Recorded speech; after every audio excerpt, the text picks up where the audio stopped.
And hi everybody, welcome into Leisure Lanes, and we are here for some Hempfield bowling action against Elizabethtown.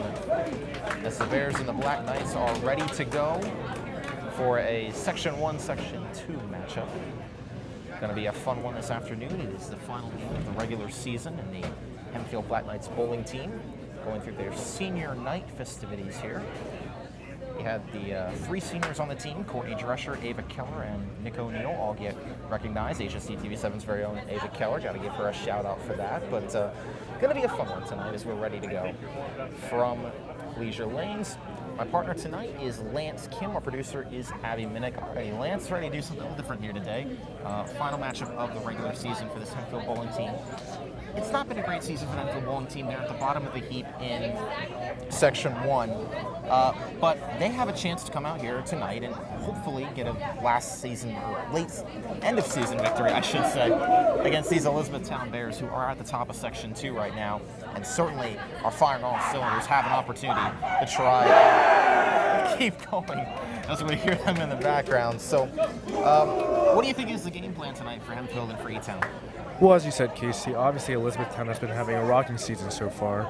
Hempfield not so much, but as you said before, this is Hempfield senior night, so we should be expecting the seniors just come out and have a good game overall. Yeah, no doubt about it.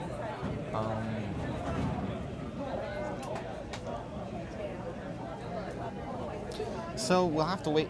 We'll have to wait and see here as we go on throughout the remainder of this game. If you're not familiar with how high school bowling works and how the scoring works, you have 3 games, 5 players on each team. Their scores are combined to add up to the total team score. The highest total score at the end of each game gets 2 points, and then the highest total team score over the combined 3 games gets an extra bonus point. So that's how the scoring is awarded for these games. And you have the JV and varsity matches both going on at the same time right now. In fact, there's a couple different matches here. You got Warwick and Penn Manor also both here squaring off. So quite a bit going on right now. And E-Town getting off to a start here.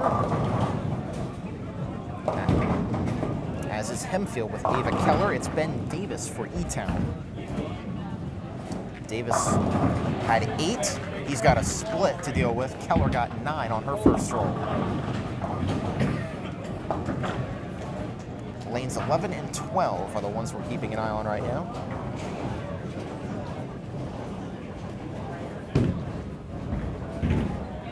And Davis able to get one of them. And Keller completes it for the spare. So Hempfield off to a solid start here, getting the spare and taking the early lead over E-Town. Yeah, Kasey, very solid start for Hempfield, especially from senior Ava Keller, obviously HSD TV7's very own. As we saw from that split from Ben Davis, this split is very tricky. You need to be able to barely touch both pins so that both of them go down. Obviously, you couldn't do it at that moment, but hopefully we'll see better performances later on. Elena Talenko, siblings on this team, Elena and Andrew, both start for E-Town. And Courtney Drescher will. And they both roll 8 there on their first. Have to see very similar rolls the first time up, so we'll see if they can do on number 2.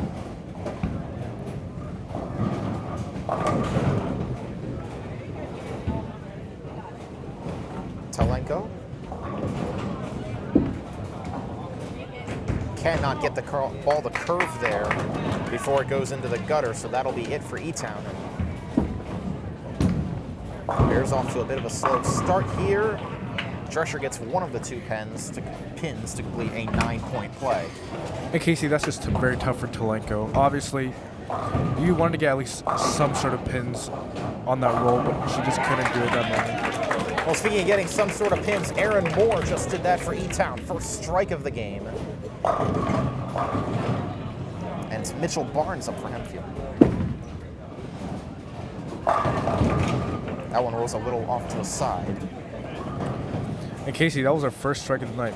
Very strong start for Aaron Moore. Yeah. Interesting to see if we'll see more of the same later on as we go. Zach Wenzel just about continued it there. He had one pin just about fall over. Would have been a strike if it would have gone. It did not. He's got 9 to come. He's got one more pin here. As Barnes finishes by completing the spare. And Kasey, interesting thing to note, both Barnes and Nick O'Neill utilize a two-hand bowling technique, which obviously offers more spin on the ball, more torque overall, and could create more force as it hits the pins. We'll see O'Neill as his team's anchor. It is Logan Moyer up now for Hempfield. And he's got the strike, first of the night for Hempfield. So Knights answer there with a strike of their own.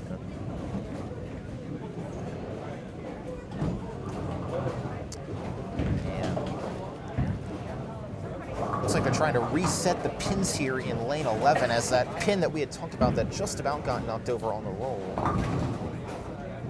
Got knocked over by the system, and now O'Neill adds another strike to it, second in a row for the Knights. And Kasey, that's just what I call lefty magic. I believe Nick O'Neill is the only left-hander on the team, and he just shows his magic there. He shows why he's the anchor of the team.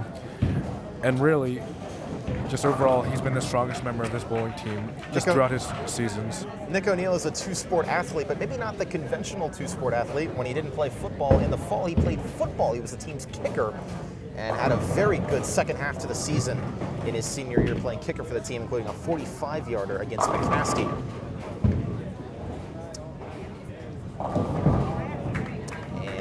So there's an issue on lane 11 right now for E-Town that's going to put a slight haltage in the action as they have to reset those pins there. As there were a few too many that fell down. Looks like it's the 8 pin that is left standing for Wenzel on his last roll here. Again, that pin that just about went down the first time Wenzel came up to roll.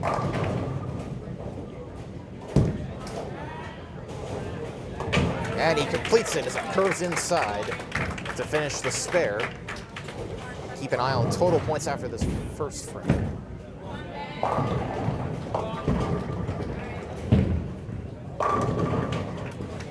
And roll of 7 there on the first. For looks like one of the JV players. There's a strike by Talenko. And now they will switch here.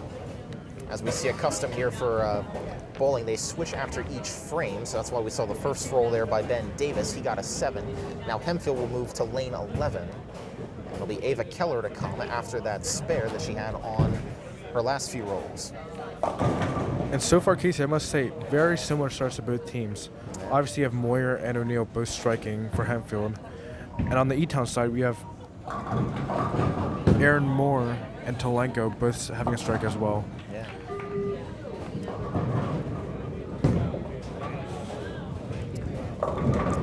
Keller's second roll gets 9. The first roll of the second frame gets 9. So she'll have another chance to try and finish it off for a relatively easy spare here.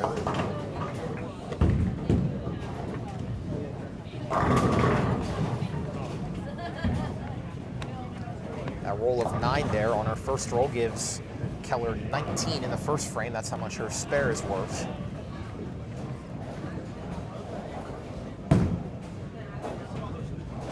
And roll number 2 gets it. So 2 frames, 2 spares for Ava Keller. And Kasey, spares overall might not be as flashy as a strike, but I believe they're integral to winning a bowling match of this scale. They can be just as effective, no doubt. Hempfield off to a good start. Now it's Drescher.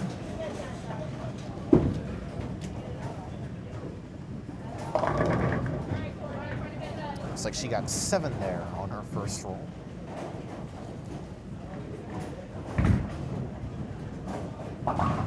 So you talk about how the pins are numbered here for bowling. It's very crucial, obviously.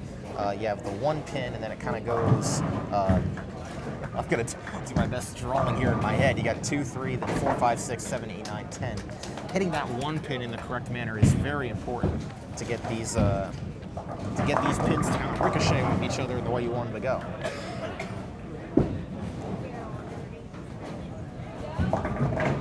Drescher not able to complete the spare. That was close. That back pin almost got knocked over, but not quite. Okay, so you're completely right with the placement. Placement is almost everything in becoming a great bowler.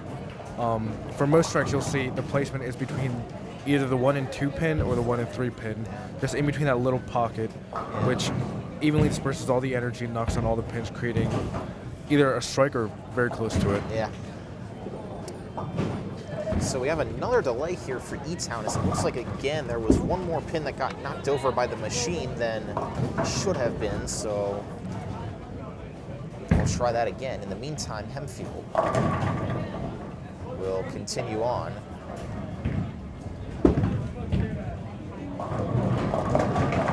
And Barnes, and that's what you were just talking about, Lance, that placement, it's so tricky. If you hit it on, it's a strike 9 times out of 10. If you miss it by just an inch, it's what we just saw there, a roll of only 5 for Mitchell Barnes.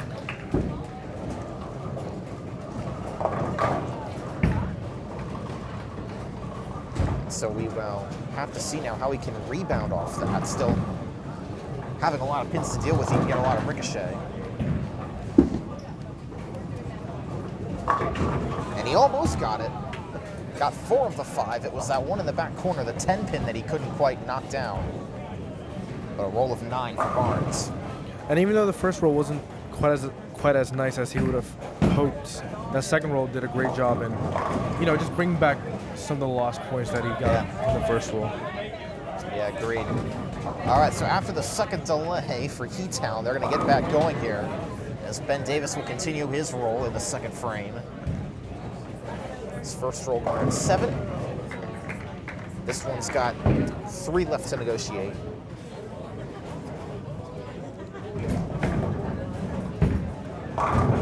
And he got it. Able to convert it there.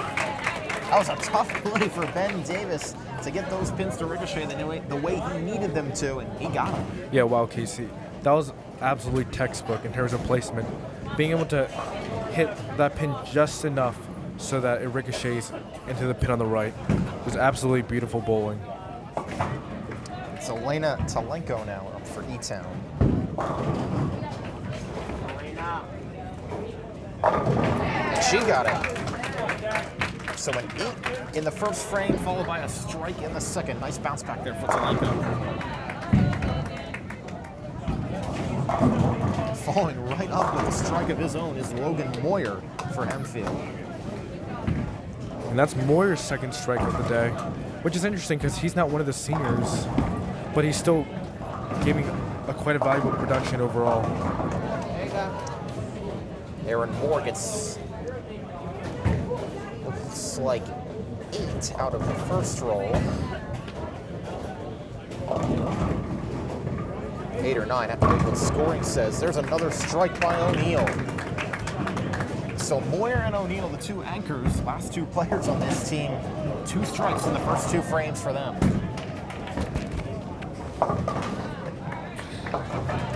You all right, Lance?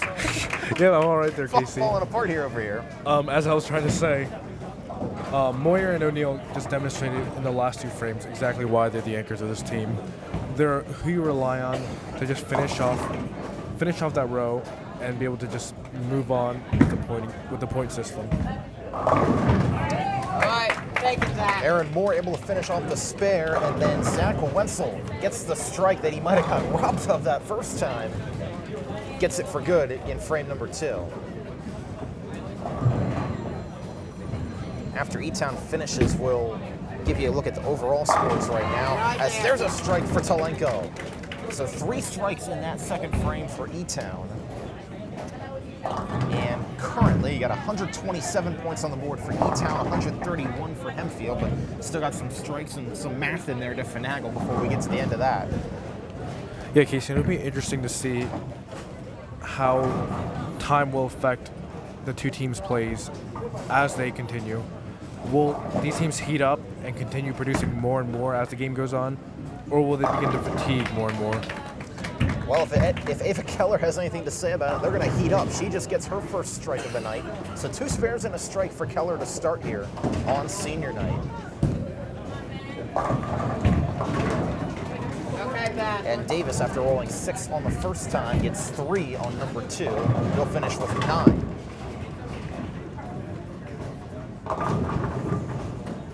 Drescher is going to be left with a split there, going to have 8. Going to be a 5-7 split for Drescher.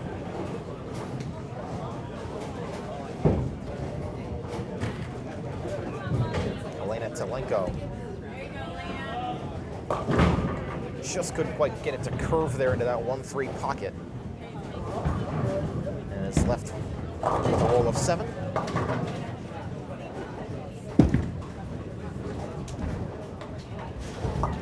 Drescher gets 1, couldn't quite get both of them. She'll finish with 9 there.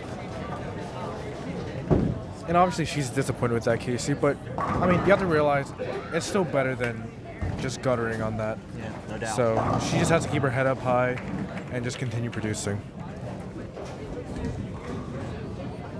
Telenko able to complete the spare there.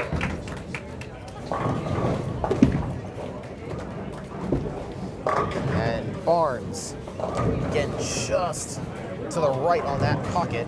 He has the 1, 2, and 4 pins left for this second roll of frame 3. And Kasey, Barnes, usually a strong bowler, just has been struggling with placement a lot recently. As we've noted, with that two-hand technique, he could, if he easily placed the ball, he could strike it just about 9 out of 10 times. And he's able to answer Aaron Moore's strike with a spare. As we're coming down to the end of frame number 3 of this first game.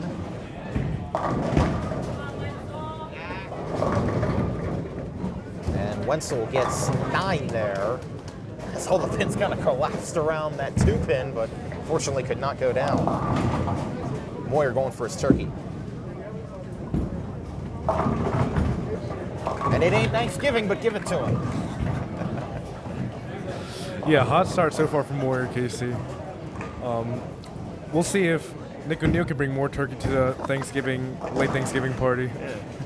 Thanksgiving feast here in Landisville. Wenzel finishes off the spare there.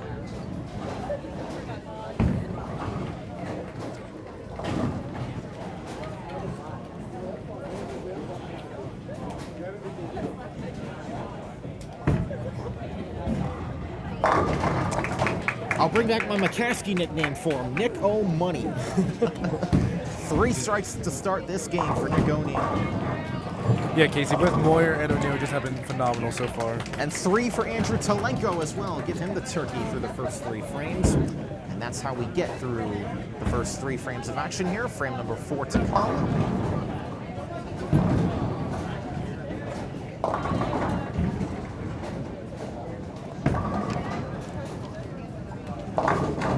And Davis for 9. Got the 3-pin left. And Keller with strike number 2 in a row. And it seems like Hempfield's starting to warm up, Kasey. You know. Yeah, I was thinking. Obviously, Moyer and O'Neill both have been producing, but you know, Keller's starting to come out and show out and produce too. Yeah, no doubt about it.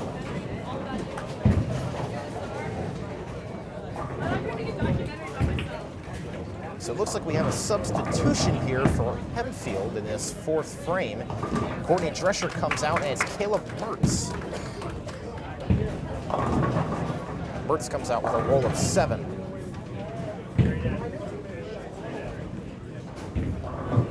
Two, 4, 5 to go.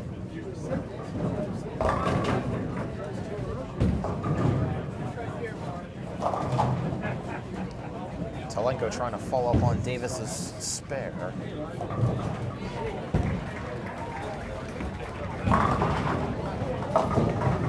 Will do it with a roll of 8.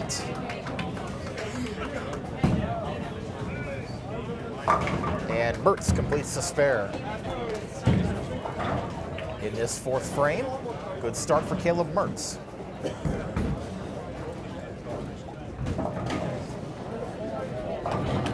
And Kasey, the substitution from Drescher to Mertz is most likely due in large part to just Drescher not being able to finish off each of her frames. Yeah. You know, the least the least you hope to get is at least a spare in every frame, and she just hasn't been producing in the first 3.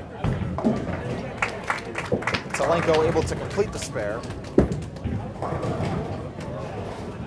And Barnes just misses a little on that one. And he's going to be left with a split in there as well. But he'll have 3 pins up front to try and get that 10 pin after a roll of 6. Aaron Moore was striking with 2 in a row and 3 in the first 4 frames.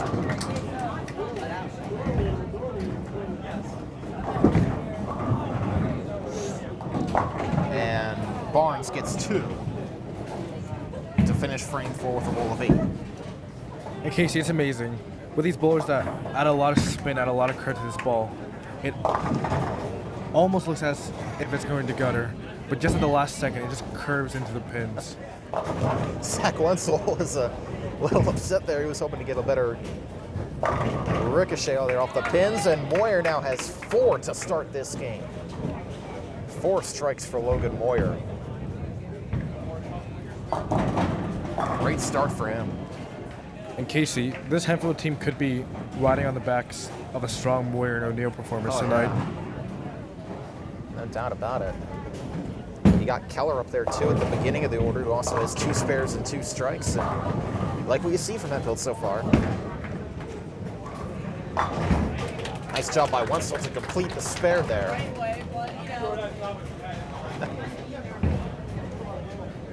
And now O'Neill. Got another one. Alrighty. 4 for 4 for Moyer and O'Neill.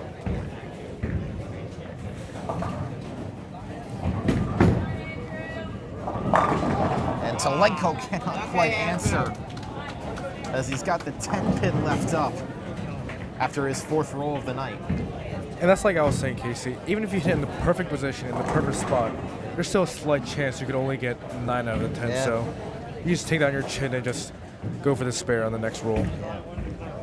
Great start, though, by the anchor for E-Town.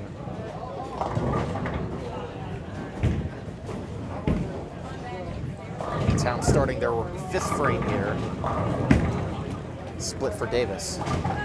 As Zelenko finishes the spare. And now Hempfield will get to work in frame number 5.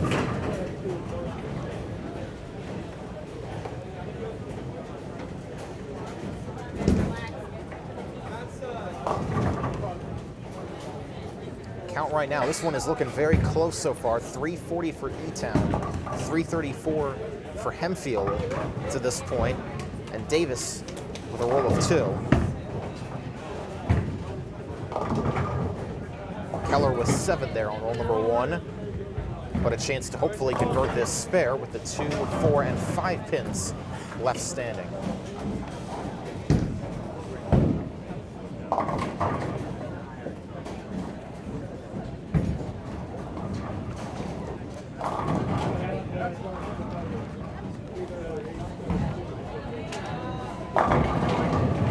And Elena Zelenko with 9. And Keller with 1. So a roll of 8 there for Keller in her 5th frame. First non-spare or strike, but still a good start for Ava Keller. And just slightly to the left for Keller.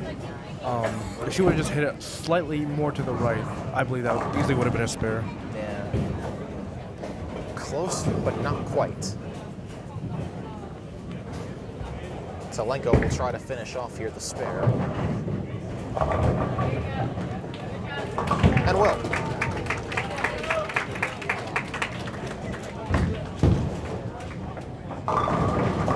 Mertz with 8 on his first roll of the 5th frame.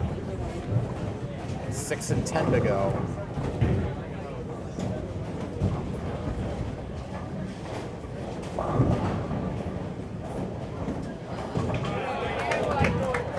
As Aaron Moore will look to continue her hot start. And not able to get her 4th strike in 5 frames. As Mertz converts for the spare, is 2nd in as many frames.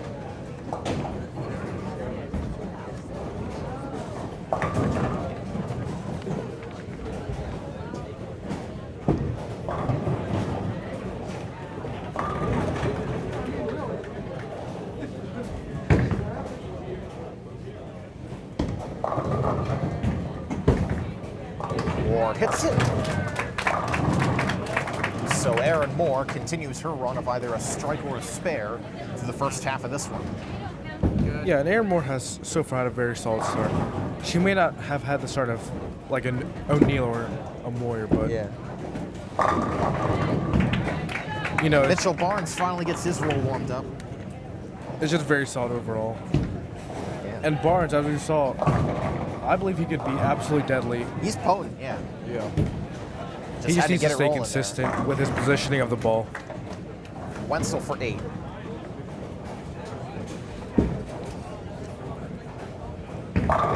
Moyer is halfway to 300. 5 strikes in 5 frames. Great start.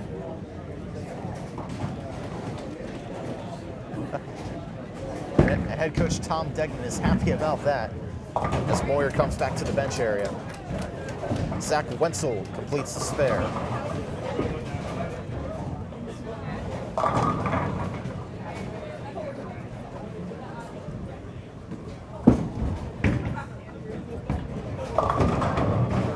And O'Neal is not going to be able to continue his perfect game as everything just fell around that 5-pin right dead in the middle. Oh, it's so close, I was Kasey. thinking that. So close. Oh, you thought that pin was going to bounce back from behind and maybe get it, but couldn't quite do it. And O'Neal will come with one more.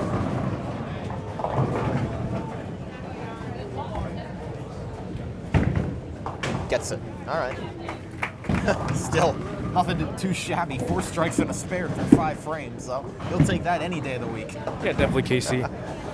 I mean, 4 strikes in a row by default is nothing to scoff at. It's still a great achievement, especially at this level. So O'Neal should still overall just keep his head up high and just continue to produce. And Andrew Talenko will finish out this 5th frame in the meantime, as E-Town going a little bit of a quicker pace here. They will start their 6th frame on lane 12.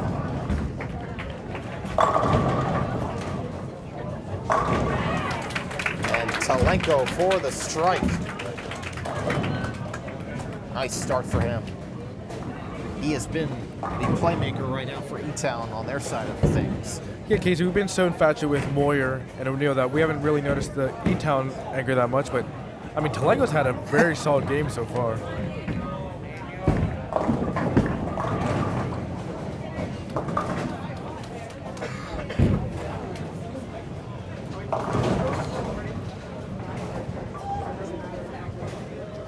Keller here. Got the strike. Alrighty, that is number 3 for Ava Keller. Through 6 frames. And that was Daniel Eberle coming up for E-Town in place of Ben Davis. And so far, Rolls 8. Kasey, along with Moyer and O'Neal, Ava Keller has produced right up there with the tops of them. Yeah. Eberle completes the spare. Oh man, Mertz came oh so close to that strike.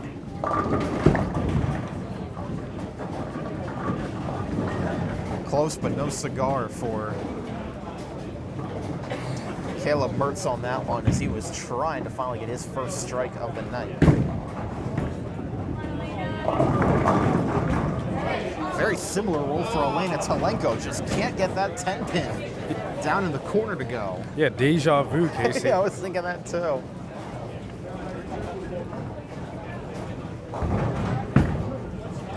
So they will now finish off with the same target. Mertz hits it.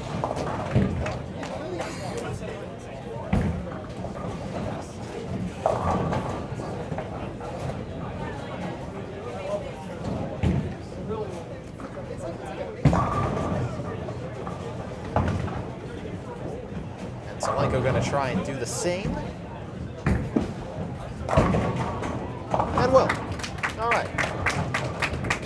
So now we'll see Mitchell Barnes get back to work for Hempfield and Aaron Moore for E-Town. Two players that really starting to get hot here, especially for Barnes.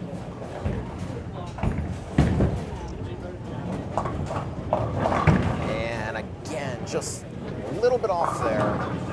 Hit it a little bit, maybe too far to the left there of that pocket. Moore gets it. Strike number 4 for Aaron Moore in this first game.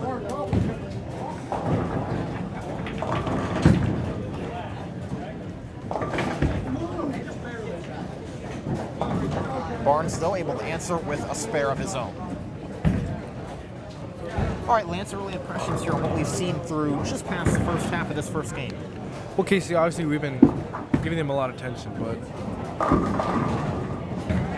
both O'Neal and Moore have just done phenomenal jobs. As we see Moore is coming up right now, hopefully getting his 6th of the night. Yeah.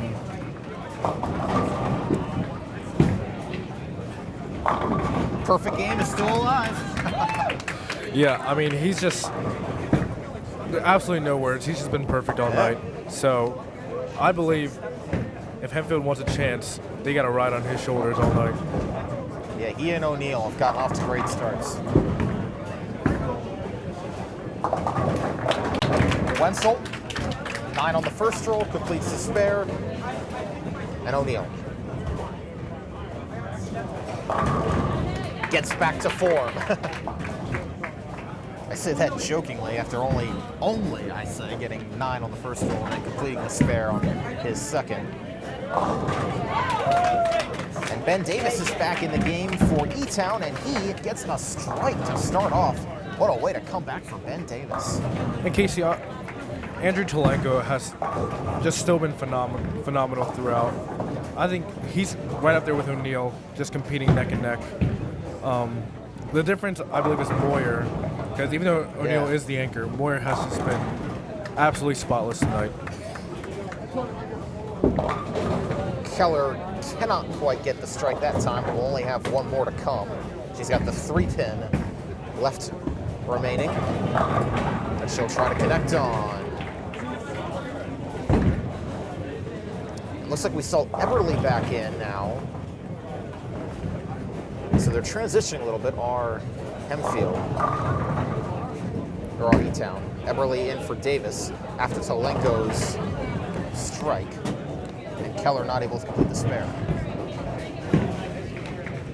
And Kasey, even though sometimes some of these players make it look easy, just having a single player up left is not an easy shot to make. No. Just any slight variation, and it could either go too wide or just gutter completely. It's either going to hit it or it's going to completely miss. Mertz for the strike, his first of the night. Good time to get it in frame number 7 here. And Eberly finishes. And with that strike from Mertz, Kasey, all Hempfield players have achieved at least 1 strike tonight. Yeah. Good start in game number 1.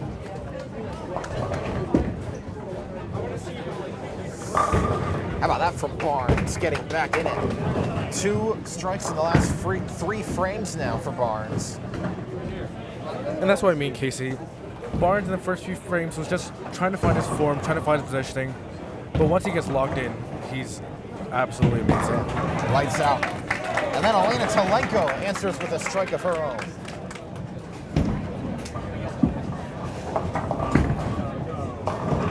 Oh, man. For Moyer, the perfect game comes to an end, as it looked like it just hung on that right gutter a little bit too long before it cut back the other way.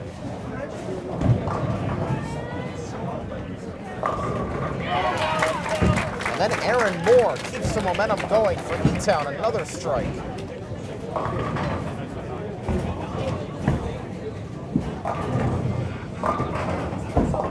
Moyer's great start, though, continues.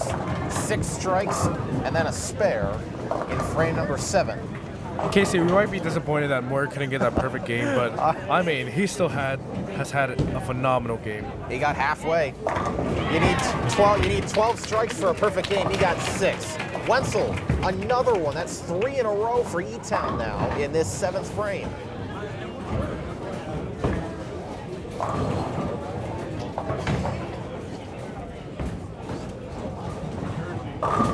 O'Neal, nice curve from the left gutter for his 6th strike in 7 frames.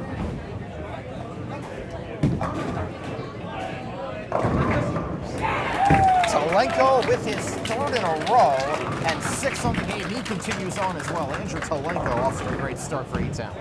And that previous frame for E-Town Kasey has just been phenomenal. 4 out of the 5 players have had strikes, and that one is a spare, which is also just great overall. Can't do it too much better than that. Wasn't too bad for Hempfield though either. Here's Keller. Oh, she's gonna have a split to deal with now. There's not much you can do, but what Ava Keller just did, just kind of smile, laugh it off a little bit, and see what you can do on this roll. Eberly for the strike.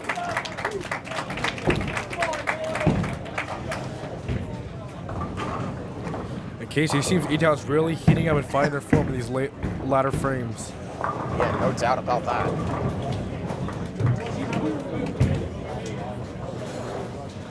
So Keller got the split. And Keller psyched up for that, and with good reason. That's a tough split to convert, and she did it. Oh, definitely, Kasey. That shot is tough for even the most professional bowlers. Some of the best bowlers in the world came and pulled that shot every single time. So that was impressive right there. Elena Talenko finishes the strike. That's great though for Keller. What a shot. Mertz gets 8 on his first roll.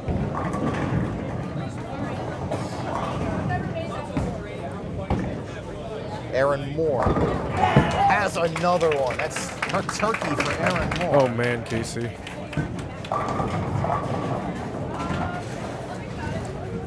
This E-Town team is they just can't stop hitting strikes, Kasey. Yeah, pretty simple. Heck of a start. I mean, that is 7 in a row for E-Town.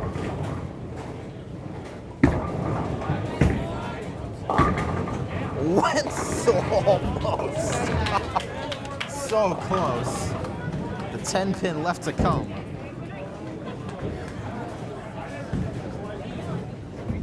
Mitchell Barnes is up for Hempfield. Caleb Mertz's last frame went for 9. And now Barnes. Gets it. Easy money for Mitchell Barnes. And Kasey, with the recent E-Town hot streak, can Hempfield rely on Barnes, Moyer, and O'Neal to maintain this game? Wenzel converts on the spare. That's going to be a big question. I agree, Lance. With E-Town getting hot, Moyer, O'Neal, and Barnes, and even Keller in there are going to have to keep getting hot. As Logan Moyer gets back to form after that last frame spare with a strike. Talenko cannot get number 7, as he's got the 2 pins on the right side, the 6 and the 10 yet to come after roll 1.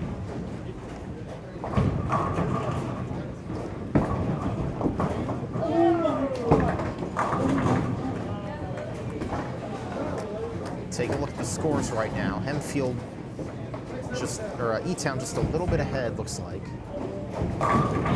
But O'Neal is going to try and change that. That's 7 strikes in 8 frames for him. And very good, Kasey. Hempfield's last three rolls were strikes. Talenko completes with a spare. To the 9th we go. Very tightly fought first game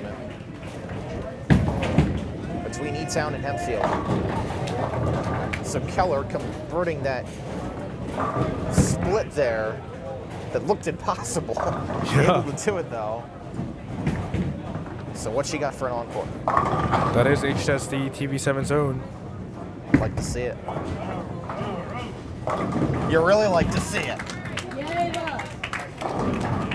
Ava Keller for number 4 on the night.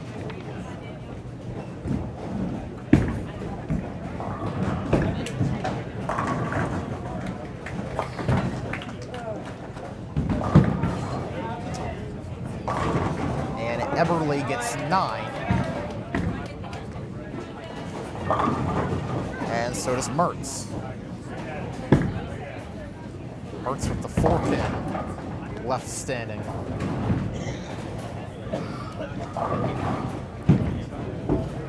And Kasey, with Keller, even though she's been a bit overshadowed by other teammates, she has still had a very solid game up to this point.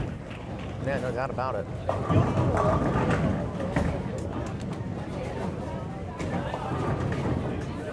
Mertz just barely misses off to the right there.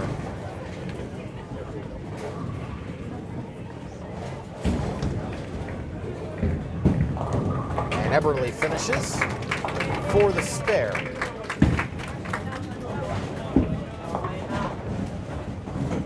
Looks like just a slight edge still for E-Town, so Hempfield gonna have to finish strong. Barnes has another split to deal with. Very similar to what we saw from Keller.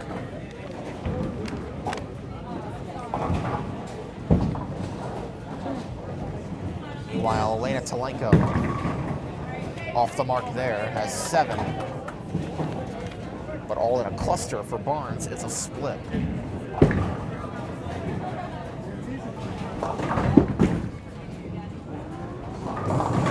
Can't quite get it, but he does get 2 of them to finish it off.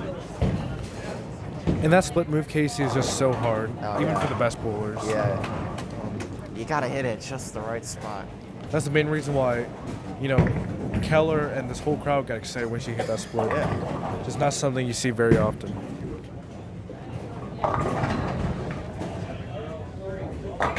Talenko finishes with another spare. That's been a theme for Lanc Talenko. Moyer gets it! And with a deep breath in as he had to watch that last pin just trickle down. And Kasey, that last pin, just for a little bit longer than everyone else. Erin Moore, though, is on a run. 4 strikes in a row for her.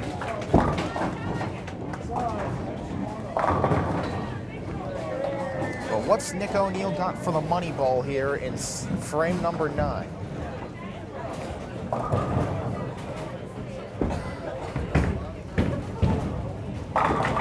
He has 9. Cannot quite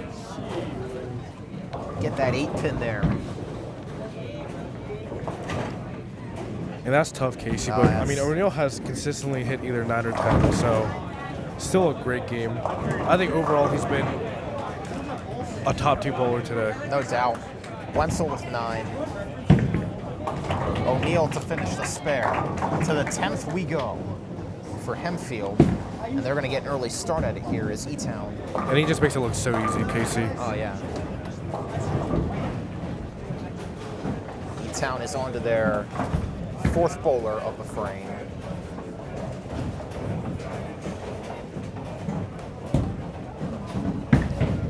As Wenzel finishes the spare, so it'll be Andrew Talenko, their anchor to come.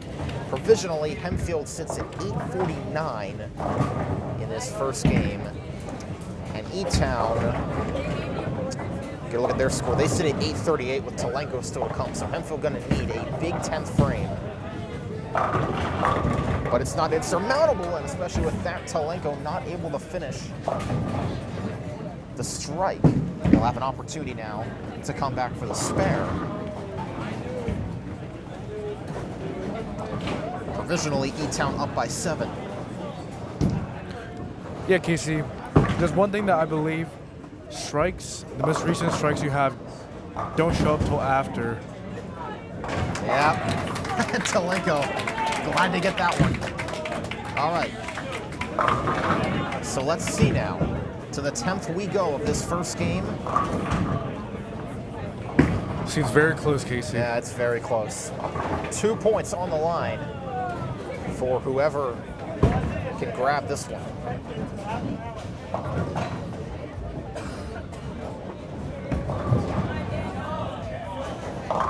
Eberle kicks it off with 9.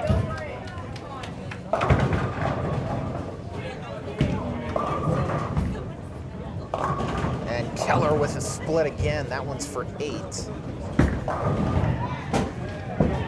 A 3-10 split for Ava Keller. A little bit more doable than the last one, but still not ideal.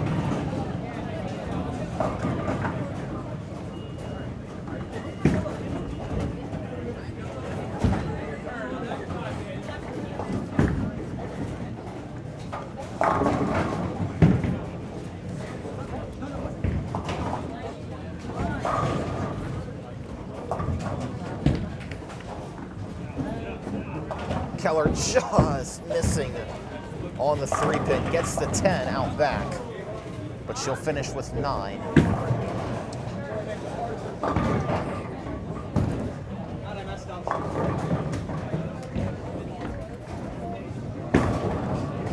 Eberly misses, so Keller will finish with 168. We'll see Eberly's score combined with Ben Davis here in just a sec. Lance, stick with me here. Anytime, Kasey. Davis and Eberly combined for 147. Meanwhile, the first roll for Mertz went for 8.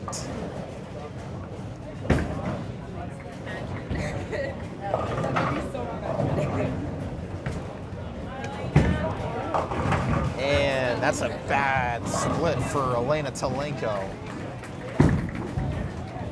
Bringing back Ava Keller flashbacks, but Mertz not able to finish. And he will finish with 8 in that 10th frame. And Kasey, strikes are very important in this last frame. Yeah. I believe if you hit a strike, you're allowed to roll again. Yeah, you are. And if you do hit another strike, you can roll up to 3 times. Yeah, you get up to 3 strikes there in that final frame, so. And that can make a huge difference.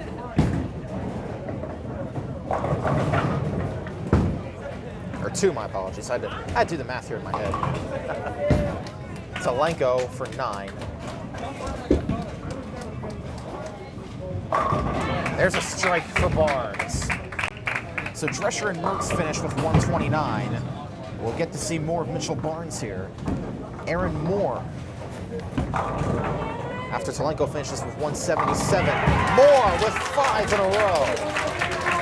Aaron Moore is coming in clutch for E-Town right now. Man, Kasey, Aaron Moore in these last 5 frames just absolutely phenomenal. What else can you say? I mean, she has just been outstanding to this point. 8 strikes on the game so far. Nothing short of a spare. Barnes not able to finish there. That's 9. We'll see if Moore can answer back. Barnes still with a chance to get a spare. Moore got another one. 6 in a row. Half a perfect game as Barnes not quite able to finish off there. As that one goes in the gutter as he was just trying to get over that 10 pin. And Aaron Moore will get one more opportunity. You do get 3 strikes here. And I believe Moore has a chance to have the longest strike streak in the entire game so far. Oh, you jinxed her. You jinxed her. Yeah, Kasey. Oh, Lance. Well, a great finish, though, for Aaron Moore. Mitchell Barnes finishes with 162. And Moore finishes with a score of over 250. 257. And Moyer off the mark rarely tonight. Not able to get the strike that first time. He gets 8 on his first roll.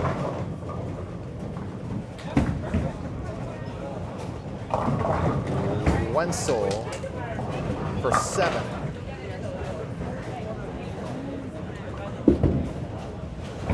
And Moyer for the spare, which will give him one more chance here in this 10th frame. Here's Wenzel, a spare to stay alive. Got it. So he'll have one more roll to come.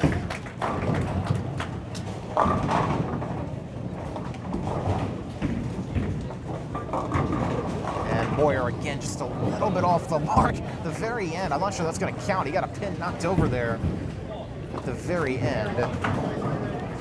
And now, Kasey, Hempfield looks to Nick O'Neill to finish off this game with a strong finale. might be their only chance at this point. Down by 36 provisionally. Need a big finish from O'Neill here, and for Wenzel and Talenko to falter a bit. As Moyer finishes with 254. O'Neill got the first strike. A good start. Wenzel for his last roll. Gets it! At the very end, that 7-pin just falls to the last second, and Wenzel ends with a strike.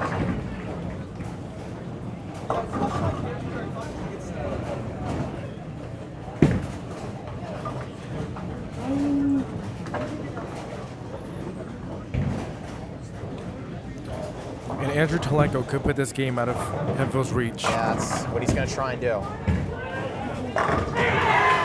Not as good a start as he could ask for. There's the first strike.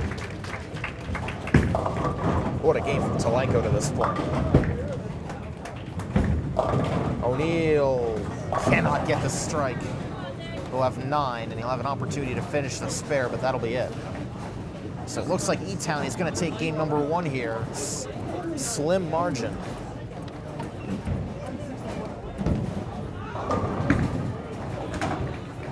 Talenko, why not keep it rolling? That's number 8. As O'Neill finishes the spare. But it's going to be too little too late for Hempfield. Looks like, as we'll see what O'Neill finishes with officially. Talenko's final roll. Can he finish off a perfect 10th? O'Neill with 248. Talenko, not quite. Almost, all the way down to the very end. Talenko. Hempfield finishes with 961 overall there. But it's going to be too short for E-Town as they finish off the 245 from Talenko, a 10-16, their first game. So a 2-0 lead early on here for E-Town. Pretty interesting start there. As E-Town able to prevail, but Hempfield keeps it close. And we'll have to wait and see now as we get ready for the second game. So Lance, I'll ask you, sorry, I didn't mean to cut you off, I'll ask you, for Hempfield, I mean, they were close there in that first one, no doubt about it, but what does number 2 entail? Well, Kasey, as you saw in this first one, Hempfield had a great start. Certainly a better start than E-Town. But as the game progressed, we just saw E-Town get warmer and warmer until to the point where they just couldn't seem to be missing anything. Yeah, I agree. So I believe in the second game, if Hempfield wants to have a chance, obviously they still have to have strong performances from Moyer and O'Neill. And even Barnes and Keller should need to step it up if they want to stand a chance. Yeah, I agree with that. We'll have to see if they can do that. So we will swap here. Looks like we're going to see another substitution for Hempfield. Xander Green is going to come in Caleb Mertstead. Remember, it was Courtney Drescher and Caleb Mertz who split that first game for Hempfield. Now Xander Green will come up from JV, and he'll play this second one for the Black Knights. And we will have to wait and see how game number 2 all unfolds as we await the start of it. Again, only a 55-point lead for E-Town right now. That's crucial for the overall score, that extra bonus point you get at the end. But Hempfield needs to bounce back here. If E-Town takes this game, they clinch a match. They clinch the win of the match here in game number 2. So important for them to start strong here. So we are ready to go. Eberle will kick us off. And he able to avoid the split, but not able to get the strike. He's got the 3-pin to go. In Kasey, something that hurt Hempfield late is just the inconsistency in that 2 spot with both Courtney and Mertz just trading off. There's just no consistency. What does Keller have for game 2? Let's see. has 8. It's the left side. Got 2 pins left up there, the 4 and the 7.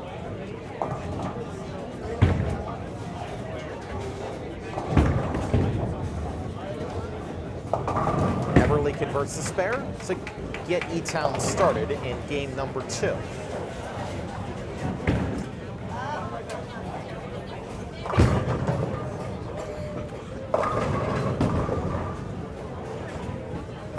And Keller completes it. All right, so 2 spares to start here for the opening bowlers for both Hempfield and for E-Town. Now we'll see what number 2 has in store.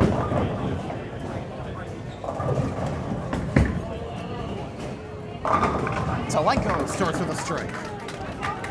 And I'll be interested to see what Xander Green can do in this game, Kasey. Alrighty. How's that for a start? Yeah. I mean, it's interesting. It seems like he almost puts his entire body into a swing. Hey, if it pays off, it pays off.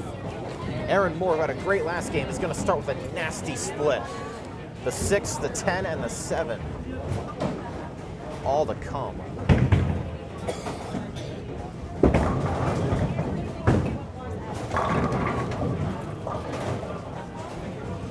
And Mitchell Barnes starts with a roll of 9.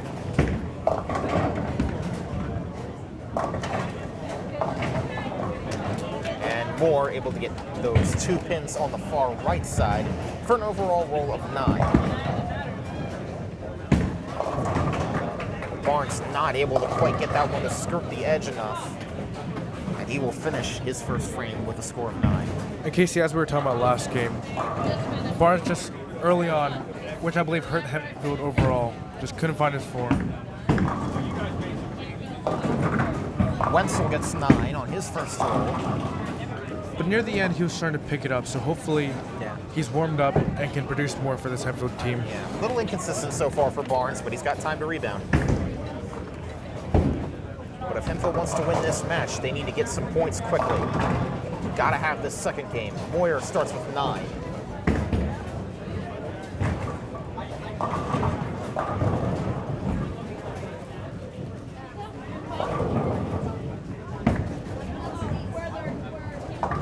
Wenzel completes a spare.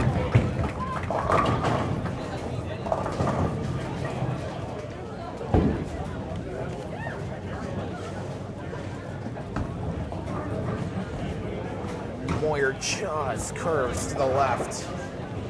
Wishes he had that one back. And like I said, Kasey, those missed spares will add up.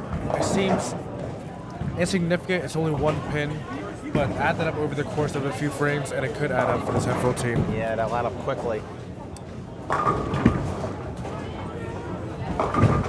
Andrew Talenko comes out with 9. It's not setting the world on fire here early on or either of these two teams. You had the strike by Xander Green and the strike by Elena Talenko, but that was it. And O'Neill off the mark there. Might have been his worst roll of the day so far, and I'm saying that is a good thing because he's had a lot of great rolls in that first game, but just missed a little on that one. And the second game, Kasey, certainly not as hot of a start for either teams. That could be attributed to a bit of fatigue. Yeah, I was thinking that. But I believe as, each team gets more into the rhythm of things, they could overall find their form. Yeah, I agree. O'Neill finishes with the spare. I think we'll just see. Again, sometimes it just comes down to getting warmed up again. That's Talenko for the spare. And to frame 2 we go of game 2. Hang on, Lance. Sorry there, Kasey. You're all good. It's been a close one so far. That's the theme. That was theme in the first game, theme in the first frame. Keller was 7. You can see her kind of practicing her release on the side area here.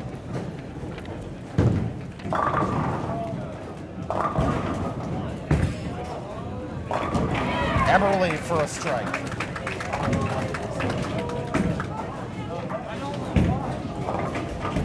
And Keller with a bowl that looks like a Honeycrisp apple finishes it off for the spare. Definitely Kasey. Almost like mustard on a hot dog.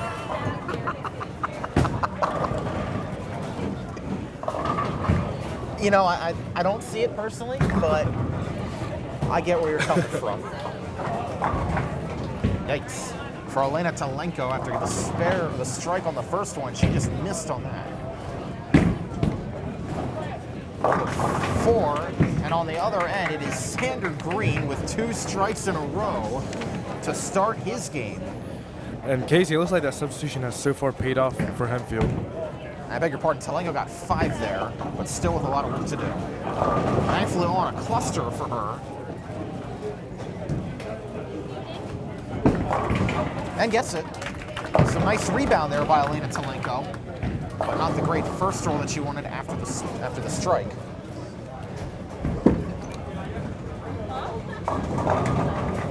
Barnes gets back to form.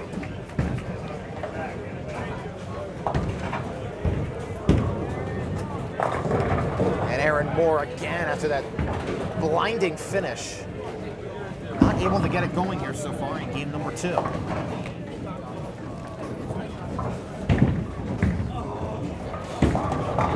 Logan Moyer to the left pocket for the strike. 3 in a row for Hempfield. So far, Kasey, very good signs from Hempfield. Everyone's slowly settling in. Moore completes the spare that time. Didn't have the split to deal with this time. But again, very tightly fought.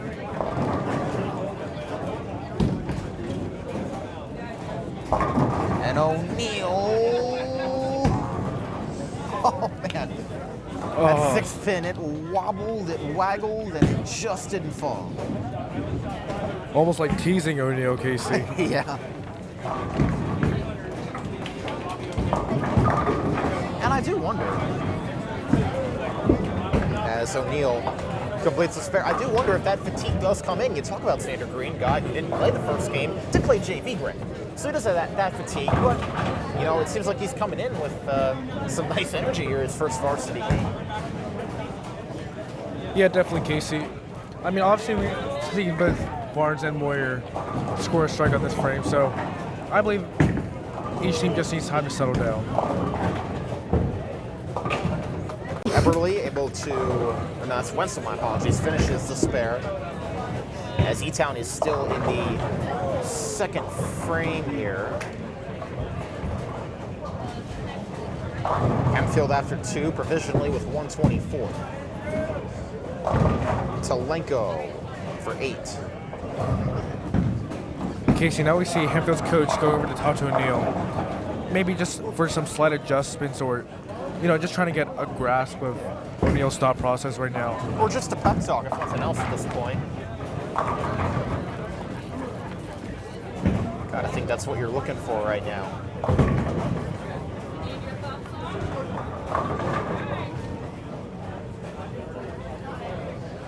Talenko with a spare or with a split. Wrong split word. But he converts it. Nice job. So Talenko with 2 spares in as many rolls or as many frames. To the 3rd we go.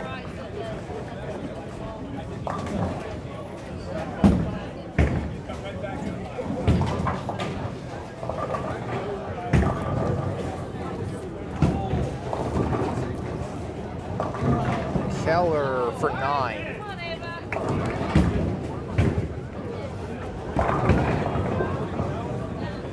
And Eberle for his 2nd strike in a row.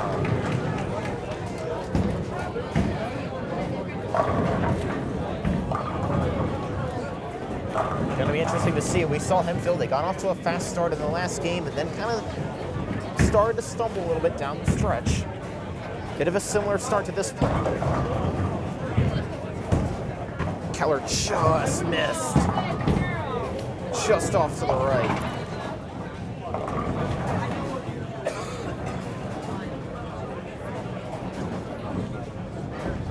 Here's Telenko for the Bears. Nice roll, nice placement, and a nice finish by Lanc Telenko to get back on the board with the strike. Xander Green just off the mark there after those 2 strikes in the first 2 rolls. Rolls 8. And Aaron Moore again. Maybe he took one too many withdrawals from the luck bank there in that first game. Yeah.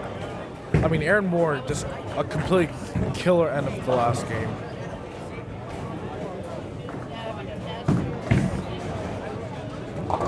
Green able to finish with the spare.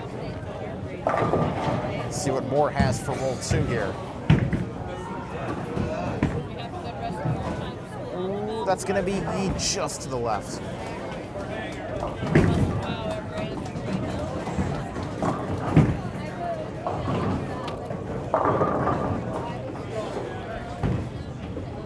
Zach Wenzel up to roll, as is Mitchell Barnes. Wenzel, nice roll with a strike.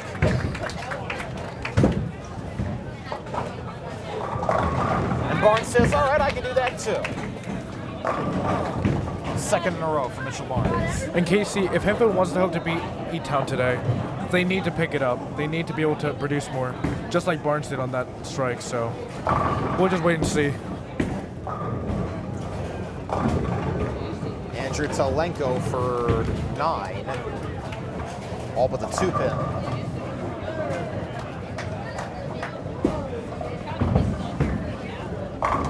And Moyer for another one. So Logan Moyer starting to get back to that first game form. Yeah, that's just as I was saying, Kasey. Sometimes these players just need, just a few rolls just to settle in a little bit. Telenko to finish the spare.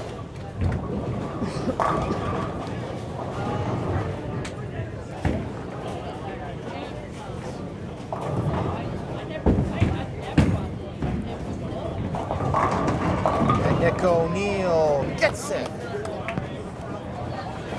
And that was a close one, Kasey. Yeah. He managed just to get that pin, just to fall in that last pin. He was ordering some Domino's pizza right there. Definitely. With a bit of pepperoni. And Ava Keller with a strike to run right back on it. That is 4 in a row for the Knights. So Hempfield is heating up here in the end of the 3rd, start of the 4th. Meanwhile, Eberle off the mark. Got the entire left side, just didn't get the right side. He's got the 1, the 3, the 6, and the 10, all to come. And Xander Green. Just a little bit off there on the pocket. Roll of 7.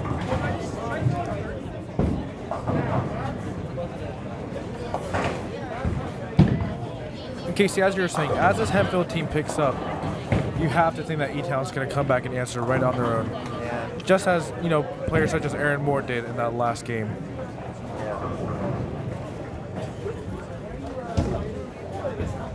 E-Town have had a lot of 7-0 shutouts this season. Still in the running for another one here. Eberle gets 3 of 4.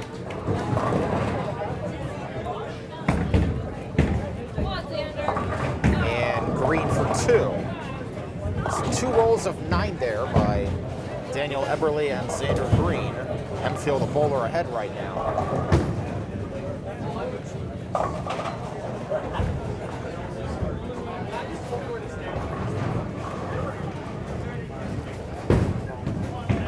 Telenko gets it. 3 for 4 is Elena Telenko to start this one. And Kasey, there's a lot of onions on that roll. Oh boy. we're getting to that point of the game. Mitchell Barnes for a turkey. Yeah, Kasey, we're out here. I'm getting hungry. Yeah, I was thinking that too.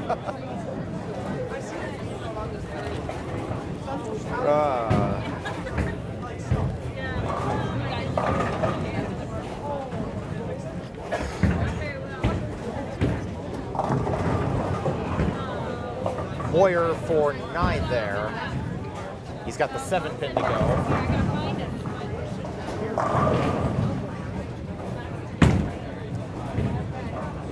And Aaron Moore again. I think that's the second roll in a row just off to the left of that 10 pin. And Kasey, she's yet to find her rhythm within this game. Yeah, been a bit of a slow start for Moore after that fast finish. Moyer gets the spare on the other end.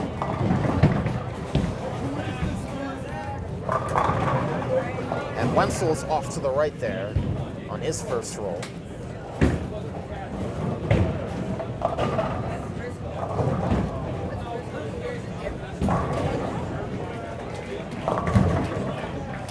Nick O'Neill up to come. Started with 2 spares. Hang on, Lance, I'm almost done.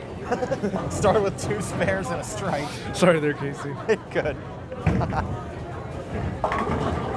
And he's going to have to go for 3 spares now. First roll of 9. And O'Neill, Kasey's just so close every single time. Yeah. Nice job by Wenzel to complete the spare after hitting 7 his first time.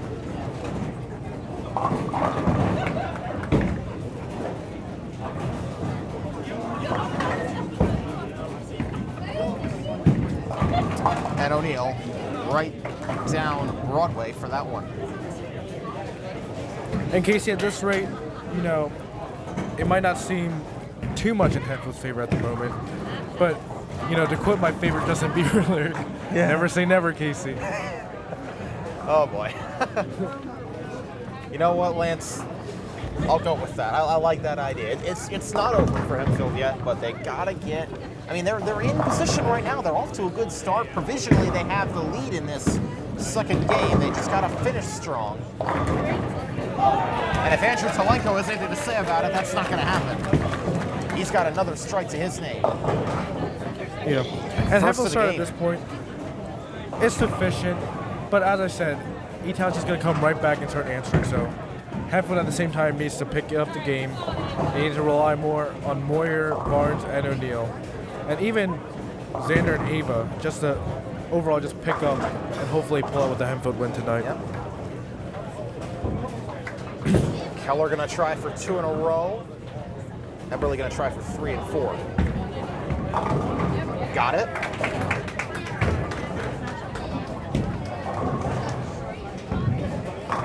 And got it. Alrighty. So 3 for 4 for Eberle, 2 in a row for Keller. Good start for both Hempfield and E-Town to this 5th frame.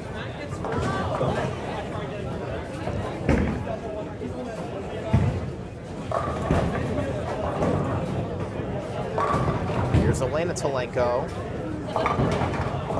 Got it off the ricochet. As that one looks like it hit just a little bit too close to the center of that 1 pin, but bounced back the other direction. Oh, Green's got a nasty split here.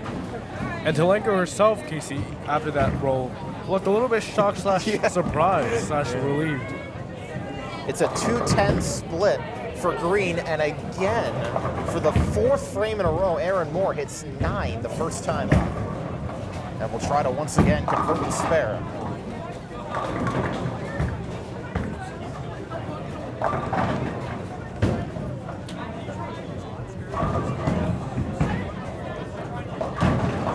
Tell you what, Green put some spin on that thing, but couldn't quite get any of the pins there. And Moore, 3rd time's the charm for her. And you know, Kasey, a lot of times the key in bowling is just finding that right release. In the last game, Moore just found that release just over and over again, hitting 5, almost 6 strikes in a row, so. Yeah. Barnes is gonna have another nasty split to deal with. This is a 4-10 split. Hey, I mean, Kasey, we've seen it once already today. Yeah. Wenzel just a tad off the mark. Rolls 8.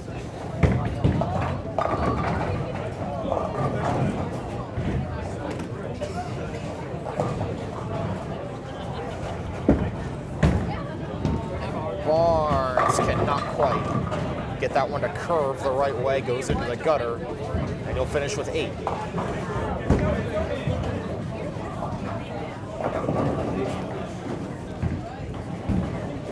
Zach Wenzel going to try and convert a spare.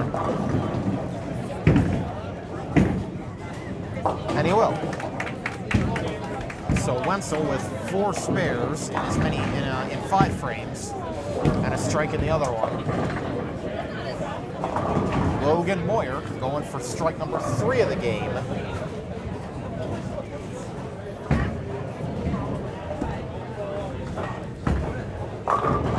And he got it. So Moyer starting to get hot now after a bit of an off first frame, in which he couldn't get either a strike or a spare. Talenko again, just a tad off there.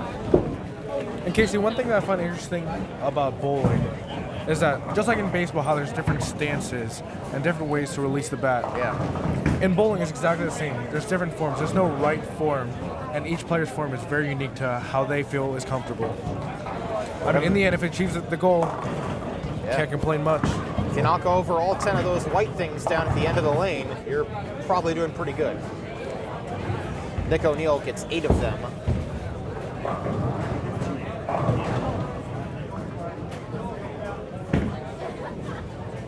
The 4 and the 7 left standing. Talenko converts the spare. That is his 4th of the game.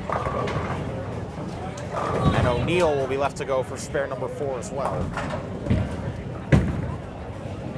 And get it. To the second half of the second game we go. Keller first up.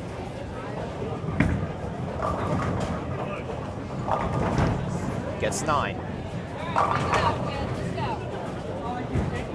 7 pin is the one left standing.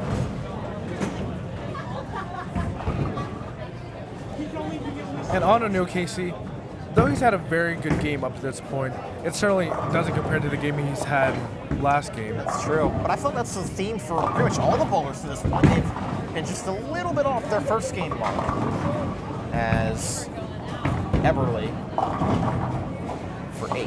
And Keller to convert the spare for the 3rd time tonight in this game. I mean, you can't complain with all strikes and spares, Kasey, but we know what O'Neill can do. We know what he's capable of. So, hopefully he can just come up as the anchor of this team and just show out. I mean, both him and Andrew Talenko have had very similar games up to this point. So we'll just see if both teams' anchors can start picking both their games up.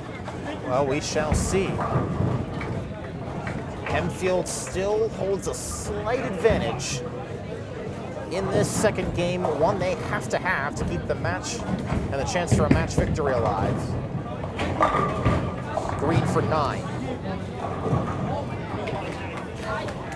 10 is the one left standing. And sometimes, Kasey, it's just that 10 pin that's just stubbornly refuses to go down, even on a perfect throw like that. Like you in the paint in basketball, that thing is just stubborn. Hey, thank you, Kasey.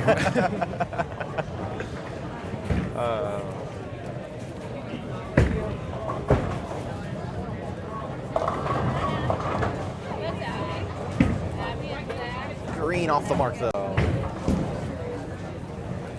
So Green will finish with 9 in that 6th frame.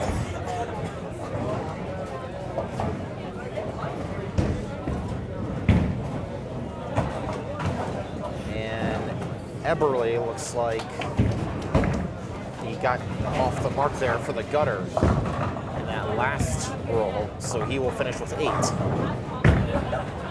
Interesting, very interesting to this point.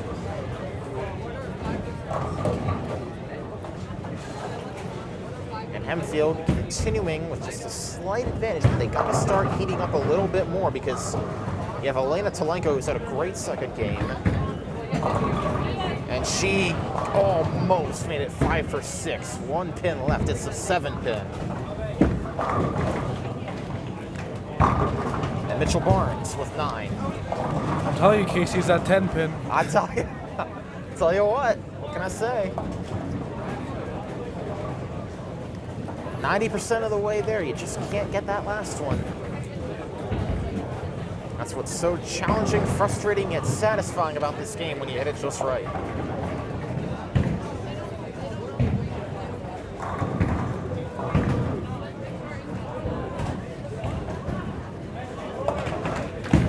Talenko with the spare. And Barnes just to the left. Not the second game I think Mitchell Barnes was hoping for. He's had 3 frames where he's been unable to get either a spare or a strike on the board. And then 10 for more. That is 5 in a row now. Rolling 9 on her first roll. And it might have, I took all 5, it might have been that 10 pin. That's the theme of this game so far.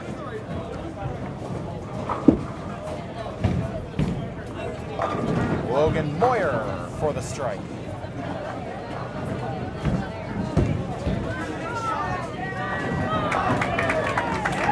And Moore able to get it there at the very end for the spare.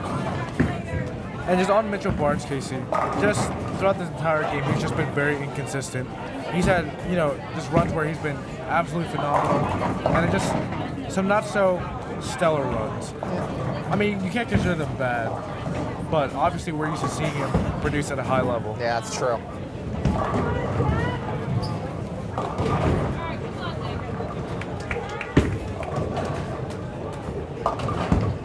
Nick O'Neill for the strike. That was a money ball that time from O'Neill, his second strike of the game. Definitely, Kasey. There's some of that left-handed magic, as I was talking about before. Money man magic. E-Town still finishing their 7th frame. Or their 6th frame. This is Wenzel for 2.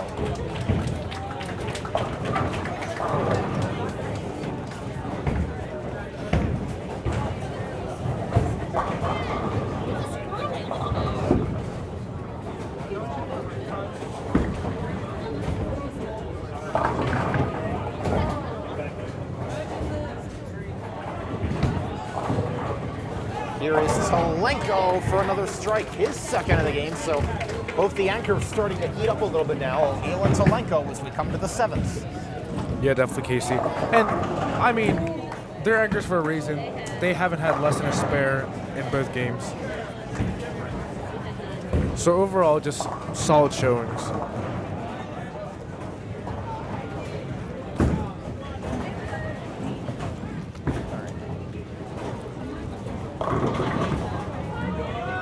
Here's Eberle for the strike.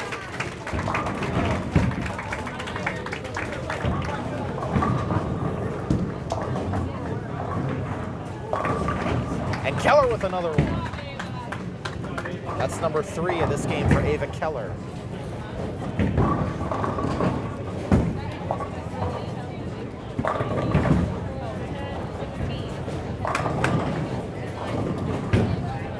Talenko.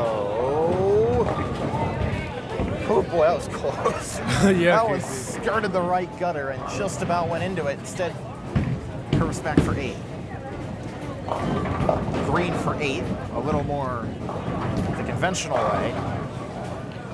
And Kasey, the thing about bowling is you can never become complacent, because either way you're gonna have to show up and throw for 20 straight frames. So you just can never get too high on yourself, you can never get too low on yourself. You just have to stay consistently focused throughout the games. Very true. Elena Talenko, this... Let's see. This would be for 5... Well, that was the second roll, my apologies. That's for a spare, though. She's had either a spare or a strike in the first 7. And Green finishes with the spare as well.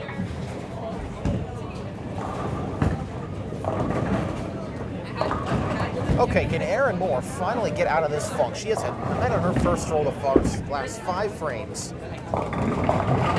Well, she did, but not quite the way she was hoping. It's 8 on the first roll. Barnes, meanwhile, for his 4th strike of the game. And Kasey, Moore, just on Moore, after every single throw, she just has a look of just disappointment on her face. Yeah. Does get the spare, though, that time for the 3rd time in a row, 3rd frame in a row. And I believe, Kasey, she's still the only player so far from both teams who has still yet to strike in the second match. Yeah, that's surprising after what we saw at the end. How about Moyer is Turkey and 5th of the game.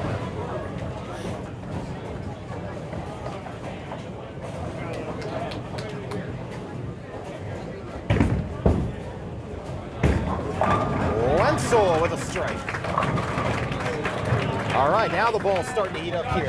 Yeah, definitely. At Kasey. Leisure Lanes in this 7th frame. You know, a bit later than it heated up last game, but you know, as long as these teams both settle down, it should be an interesting match. And O'Neal adds to it. His 3rd strike of the game, 2nd in a row. Talenko keeps it going. All right. It's become a shootout here at Leisure Lanes. What a 7th frame that was. To the 8th we go.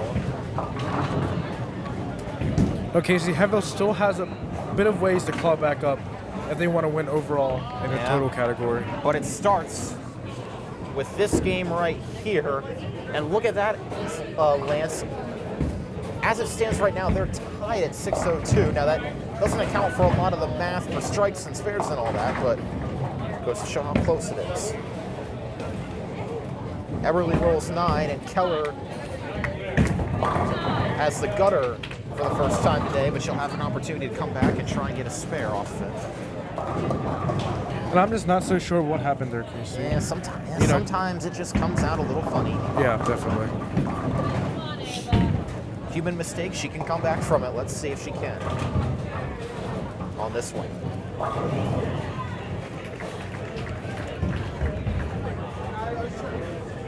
Meanwhile, Everly for the strike, or spare. Keller almost got the spare. On the other end, she'll finish with 9. You know, Kasey, considering in the first throw she laid a big goose egg, getting 9 in that second throw is just almost as solid as you can get. Yeah, I mean, it's obviously at that point you're wishing that was the first throw and not the second, but yeah, I agree. Good rebound there for Keller. As Elena Talenko has 9. Green with a strike. First since the second frame for Xander Green. 3rd of the game.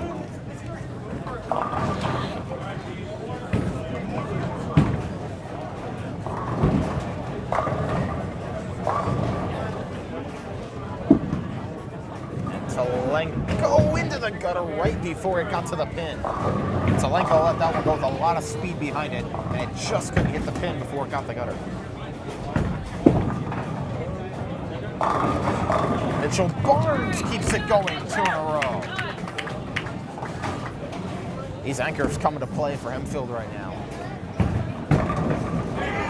And Aaron Moore finally, in this second game, gets her first strike in the 7th frame. And that's Kasey, that's probably a huge sigh of relief for Moore. You can see on her facial expression. And Moyer makes it 3 in a row for the Knights and 4 in a row for him, 6 of the last 7. He has been outstanding in this one so far.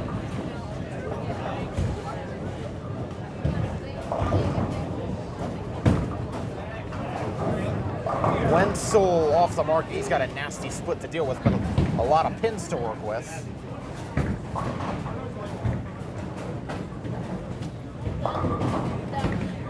Here's Nick O'Neal for the Turkey.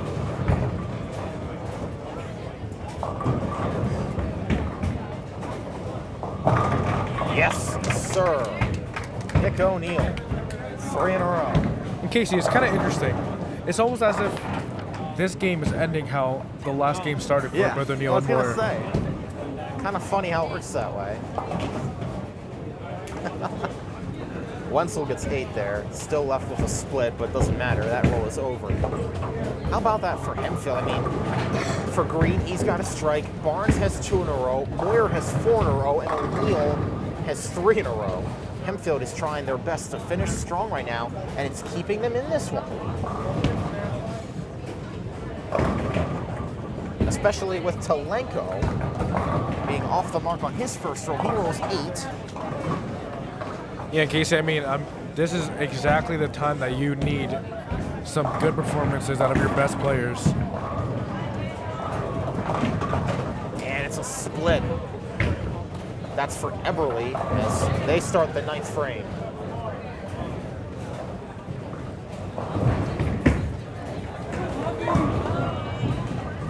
Talenko for 1. He can't get the spare. And Hempfield has an opportunity now with a strong finish to get right back and tie this one up 2-2. Then we'll see how the rest of those points fall. Keep an eye on the total score right now. E-Town still has the advantage in that category as it stands. For that bonus point, Eberly gets 2 off the split. Keller for the strike. 2nd of 3. That was a good one from Ava Keller and a nice bounce back. And so far, Kasey, that's 5 in a row for Hempfield. Yeah.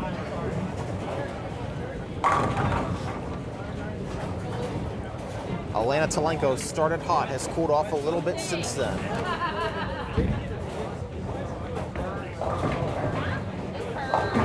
And continues with 8.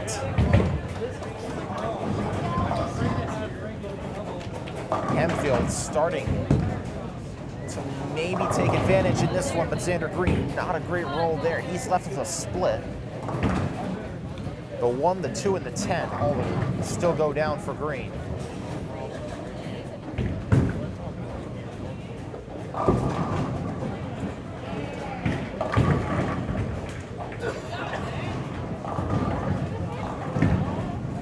Talenko gets 1 as it skirted the gutter. And so she can't convert. Green almost got the bounce back. Got 2 of them. And now is that strike on the last frame. Right, just what Aaron Moore needed to get back into it. Not there, she's got 8.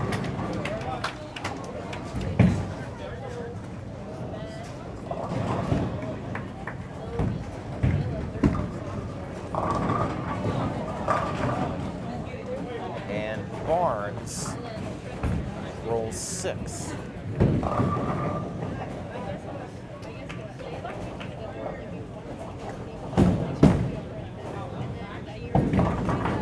Moore converts the spare.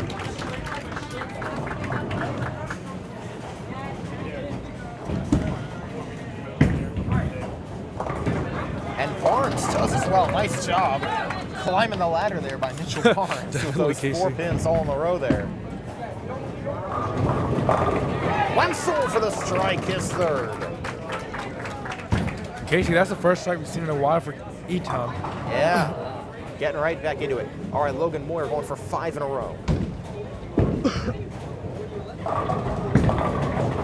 Oh man, just for 9. So close yet so far.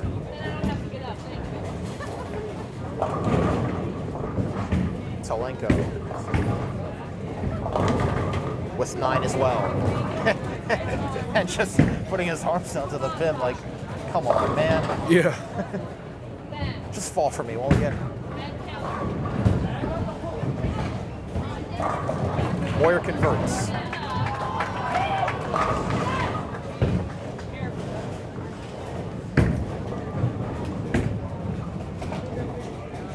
Talenko also converts to the, well, actually not quite to the 10th we go. We got O'Neal to come. So Nick O'Neal will finish off the 9th, and then we'll go to the final frame. Ava Keller will get a start here as O'Neal gets ready. And hits it. 4 in a row for Nick O'Neal. And let me tell you, Kasey, Hempfield does have a chance to pull this thing off if they have a strong final few frames. Keller for the strike 2. And that's exactly what they're going to be needing for the rest of the bowlers. Hempfield is finishing strong, and they are keeping themselves in this one as E-Town is starting to stumble a little. Here's Eberly to start the 10th for the Bears, and he comes back with a strike. But is it too little too late? It's a big question for E-Town. They're down big in this second game, needing a comeback here.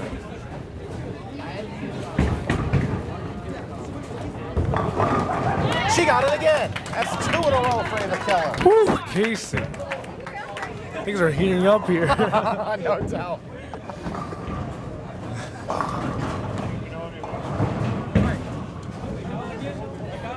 Keller is going to try for 4 in a row, 5 and 6 frames. And Emberly continues. Now this is neck and neck, This is Kasey. awesome. Back and forth.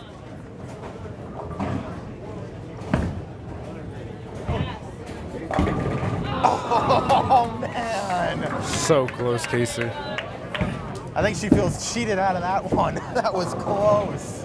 But I mean, still a very strong performance. Yeah, no doubt about it. Great way to end the night. Great finish there for Ava Keller in this second game to help preserve the Hempfield lead.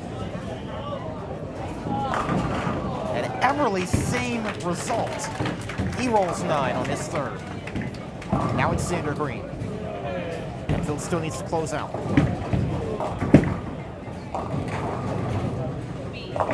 They have 8. And Kasey, very interesting. Something I noticed on the 10th frame, it seems like bowlers can hit 2 strikes in a row, but that elusive third strike they just can't seem to hit. Well, let's see. Can anybody break that trend?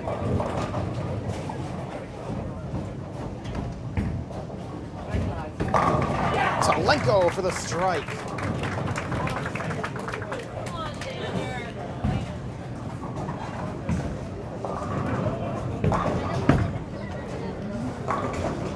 Green for the spare. Now, Kasey, this is becoming Yeah. a bit of a nail biter as we wind down on the last few. This is just what last Hempfield throws. needed right here. A big second game. They are just trying to finish this one off and make this third game for all the marbles. And getting it that time again is Talenko. What's very interesting right now, this fight, even if E-Town is out of this second game, the fight for the total team points combined among the 3 games is very close right now, and Green finishes with a strike. Kasey, if I'm going to be honest, I have no idea where this game is going to This go. is neck and neck. This game might go to Hempfield, but who winds up then with the overall team score lead entering the third and final game? And obviously, who wins that one? What it's all going to come down to. The team score is not going to matter. If Hempfield wins this game, it'll be 2-2. Whoever wins the next game gets 4, and that's the win. So it won't matter, the team score. If Hempfield wins and Barnes able to answer Talenko's strike with one of his own. And Kasey, as we wind And down to the last Talenko had a perfect 10th frame there. Moore's got a split. And just like, darn. As you were saying, Lance? You know, as we wind down to the last few bowlers, and you keep an eye on that total point score, Yeah. my heart's just beating louder, Kasey. How about that? Mitchell Barnes, what a 10th frame for Hempfield. 2 strikes by Keller, 1 by Green, and 2 so far by Barnes. As Moore gets 2. That's a bit of a crusher there for E-Town in this second game. They did not need that. Now, I hate to say it, Kasey, but it seems as if Moore has become more of a liability in this second game. To this point, yes, but we'll see. She's still got time to rebound, and Barnes with a perfect 10th. Hempfield is finishing very strong right now. They've got all the momentum on their side. Definitely, Kasey. That is a strike for Wetzel Kasey. at the very end. And that could be what, like a 20-point difference right there? Moyer for 8. Again, trying to come down to the end of this one. We're doing the math in our heads. Hempfield, I think, is going to get this second game, no problem. So it's going to set up a winner-take-all third game as Wenzel finishes it off. Moyer for the spare. He'll have one more roll to come. So Hempfield's going to win this second game. It's going to set up a winner-take-all in the third. So we tied it 2-2. The team score will award 1 point, but that's not going to matter. It's all going to come down to whoever wins this third game. The team score is just going to decide whether it's 4-3 or 5-2, the final score. And Wenzel for 3 and 4 in a row to end the game.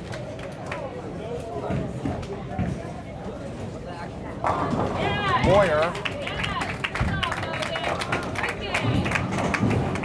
is able to finish off there with a strike. And honestly, now it's Kasey, Andrew Talenko. Go on, Lance. I cannot fault any of these players finishing off this last game. Neither can I. Talenko for a strike. But it will certainly come down to the very last anchors, Kasey. Yeah, no doubt. I mean, this is what they've been assigned this position for, to pull out games like these. Talenko did hit that strike, and now it's Nick O'Neill, this for 5 in a row. Got it. Nick O'Neill. And that total point score, Kasey, just three away from each other. Talenko for 9. At this point, as we said, not really going to matter. Hempfield's going to win this second game and set up a winner-take-all for the third.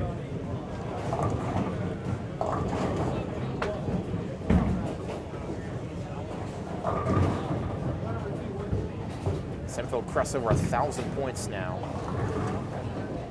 in game 2. O'Neill ends on 6 straight strikes. And Talenko will finish with a spare. So Hempfield will take game number 2. It'll be 2-2, entering the third game. Winner take all for that one. Hempfield takes that one by a score. Well, actually, no, O'Neill's still got one more roll to come here. My apologies, I was calling it early. E-Town ends with 922. And O'Neill make it 7 in a row for Nick O'Neill. What a game for Hempfield. To get back in it right when they needed to.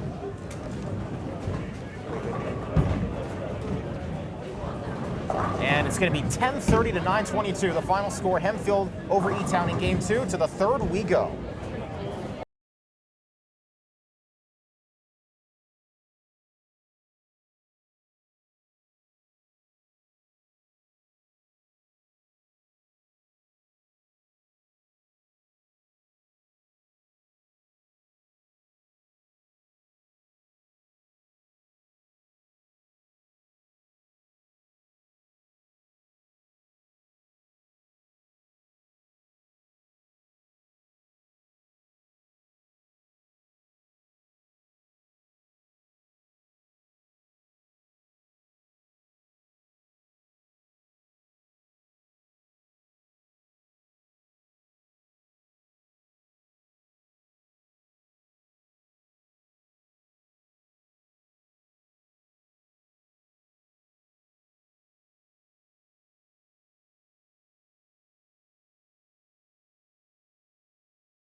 And everybody had to do a little switcheroo there. Long game of bowling, long afternoon of bowling here at Leisure Lane. So as we come to the third, we want to make sure our batteries for our microphones here are at full health as we come down to the end of what's going to be a very entertaining third game. 2-2 is the score. E-Town took the first game, Hempfield takes the second. Hempfield is up right now in the team score, 1991 to 1938.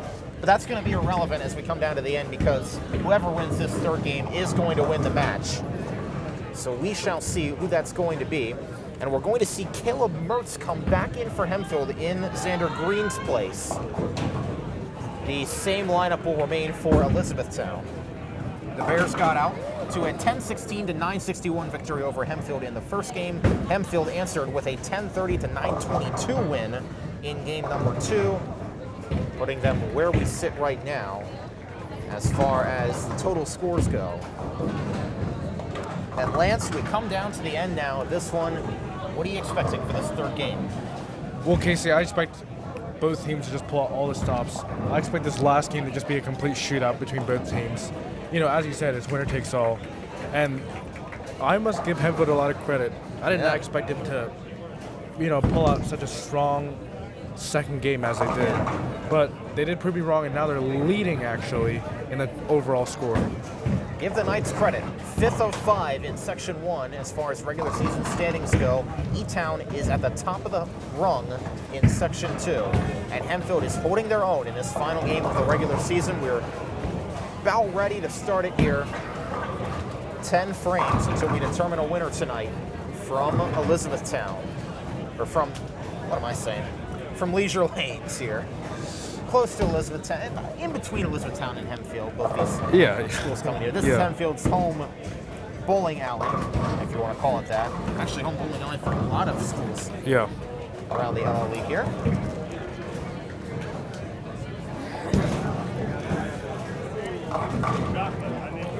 No.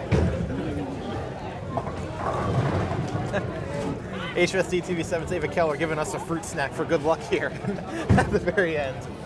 Yeah, thank you, Ava. Alrighty. Our producer, Abby Minnick, my colleague, Lanc, I'm Kasey Kreider. We're ready to go for this third and final game. Now, Kasey, one play that I want to just focus on for a little bit is just Erin Moore for E-Town. Yeah. She had an amazing game for the first. Second, obviously, wasn't so strong. Third, I believe she could have a big part if she can just, she doesn't have to be lights out like in that first game, but she just has to be more consistent and just hit your strikes. Yeah, is all I can say. That's really all it comes down to. I agree. We'll see how it all unfolds.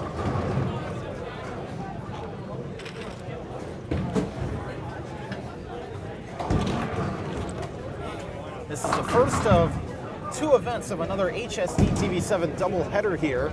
We will be in McCaskey in about 2 hours from now for the boys basketball season finale. Lance will be on the camera. I'll have Colson Hunt, my partner, for that one. That's going to be a fun one as the boys team tries to pull off an upset over the Red Tornado. Red Tornado heading to the playoff for boys basketball. Black Knights are not, but they'll have one more opportunity in their final game of the season. But Hempfield trying to start it off with an early win here and see if they can do just that. Yeah, I'm really excited for that one, Kasey. Should be a great game. Yeah. If it's anything like what we've seen for part 1 today, pretty good so far. E-Town got the win in the first one, Hempfield the second. And we await here for this third and final game to begin.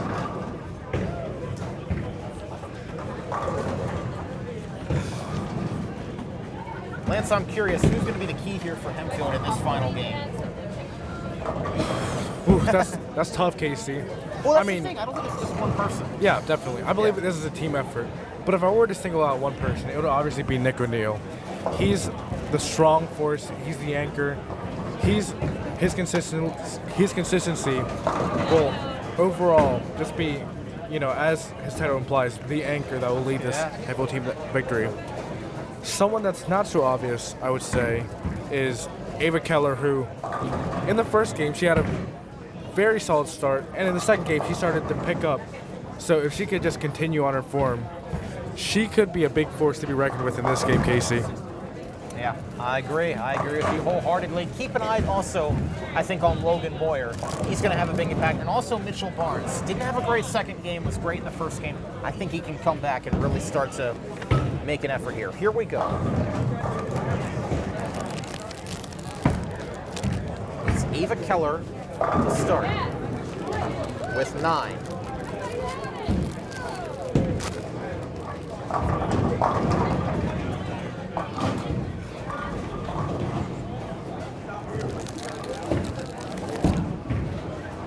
Keller with 9.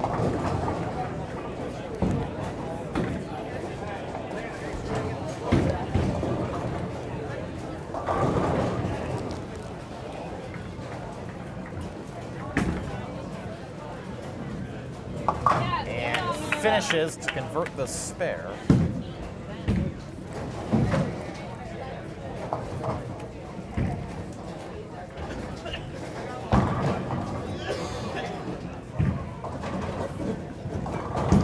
Let's see what Mertz can do.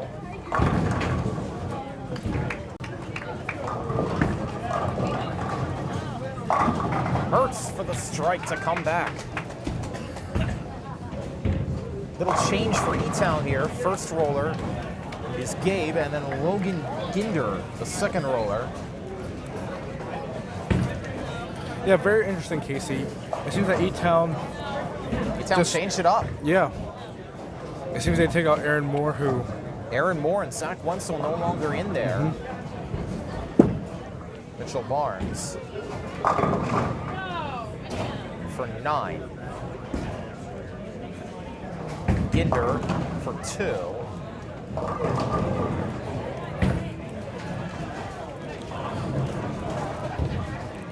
And so far, Kasey, Barnes converts the spare there. a bit of a shaky start for this new E-Town squad, as you mentioned. Hopefully they'll be able to get back into it. Yeah. Davis for 9. They also took Daniel Eberle out. Lance. And as we begin this third game, Kasey, returns back our old friend, the elusive 10-pin. I knew you were going to say that.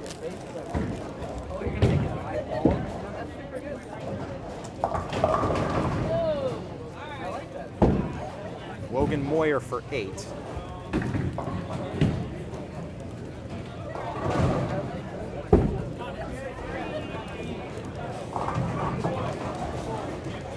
Moyer's got a split.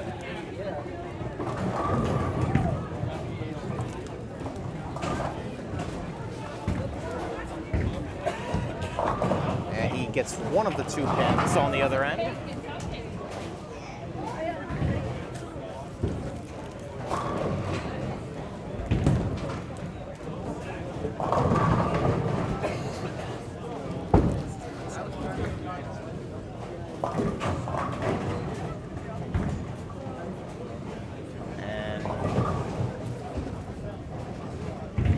Nick O'Neill up to roll now.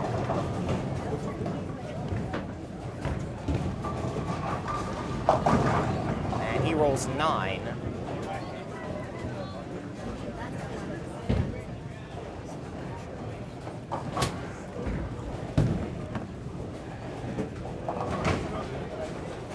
And O'Neill able to convert on the spare.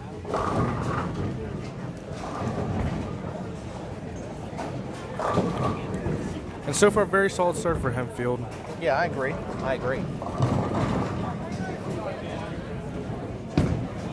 There's Talenko now, getting the strike.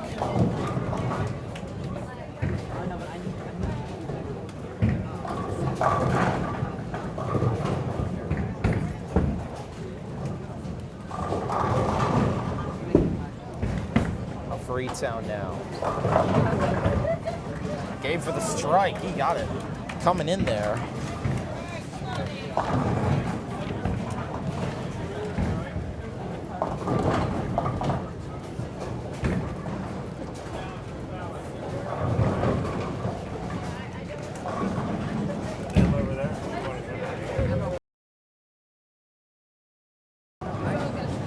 David Keller for the strike.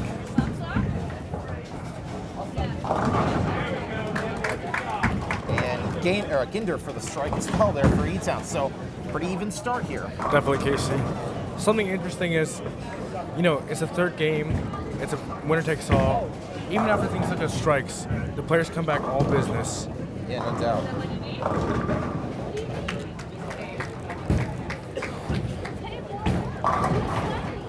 And Davis up here.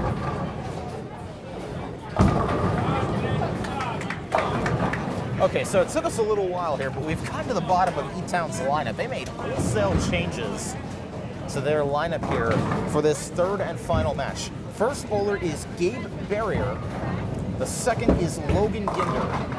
And then you have Ben Davis back in there. Zach Deardoff. And then the same anchor who was Andrew Talenko. So a completely revamped lineup for E-Town here ahead of this final game. And it's Deardoff for the strike. Mitchell Barnes coming off a strike. Hempfield 3 strikes in this second frame, make it 4 for Logan Moyer. And Talenko going for 2, has 7. Hempfield off to a great start in this second frame though. Definitely 4 Kasey. strikes.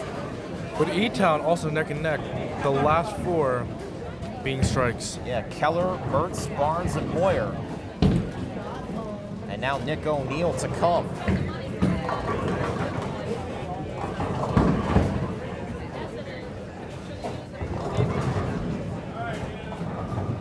As we await here, Talenko gonna go for the second of his 2 rolls in this second frame.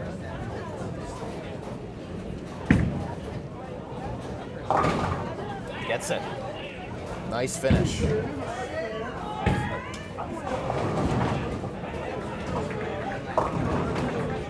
Nine for O'Neill. He'll have an opportunity to come back and convert the spare there.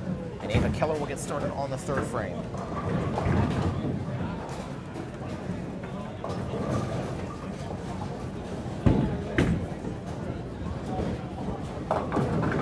And with 9. Close there to a split instead. 9 to go. She's got the 6 pin left to come. And on O'Neill, even though sometimes he may not have the flashiest starts, he just remains in there, and you can expect at least a spare 9 times out of 10 from him. He's very consistent, and when he gets going, Kasey, he certainly gets going. He is tough to beat.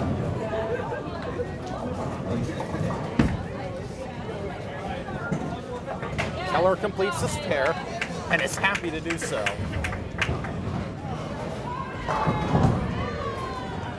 Barrier trying to go for a second strike in a row, can't do it, he rolls 7. Had 9 and then couldn't convert the spare and then had the strike. Now rolls 7 in his 3rd frame. Here's Mertz. Just a little bit too far to the left there. Tough balance.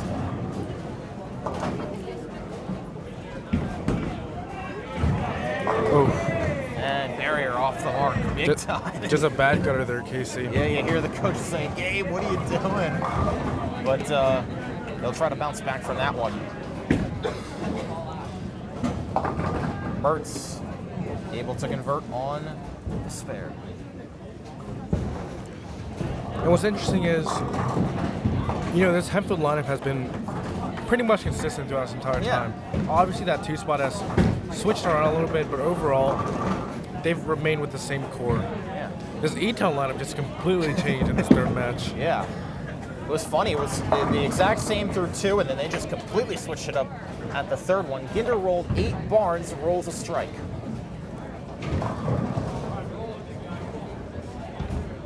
E-Town has to get something going here to get back in this, and that's why I question that lineup change, Lance. I mean, at this point, is do you really want to introduce those new bowlers in this situation? Yeah, Kasey, obviously, it's questionable, but you have to think that E-Town's coach has a plan. Yeah, I agree. Moyer for a strike. And Ginder off the mark.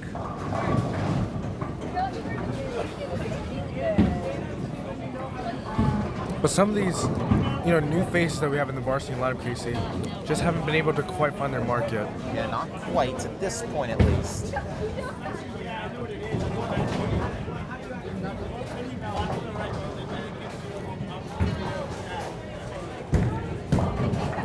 Here's Davis for the strike. So Ben Davis is 2nd in a row.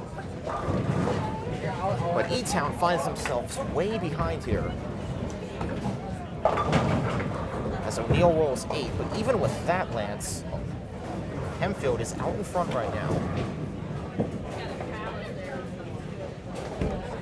We'll get a look at the provisional scores. We'll give you the provisional scores once all the bowlers get to the end of the third frame. But for now,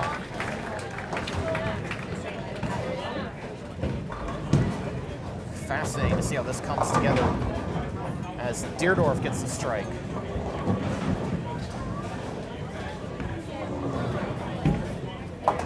And O'Neal, oh man, O'Neal.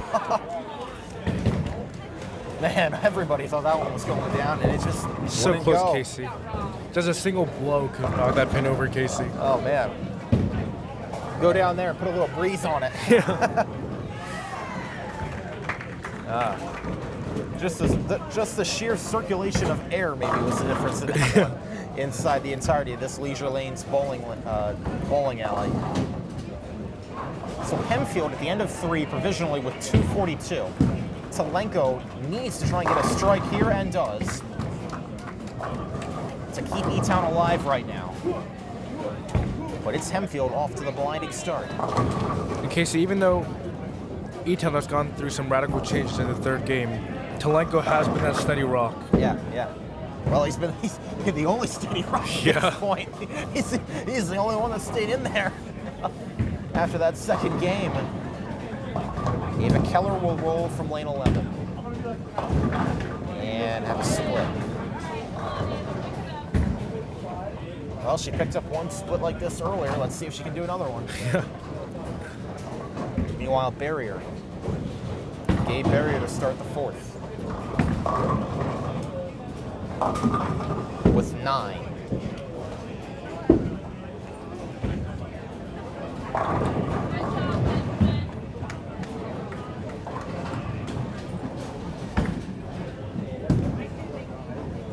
Keller, not quite able to get it, but gets 2.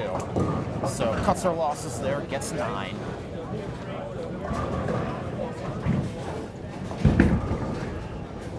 And Barrier converts.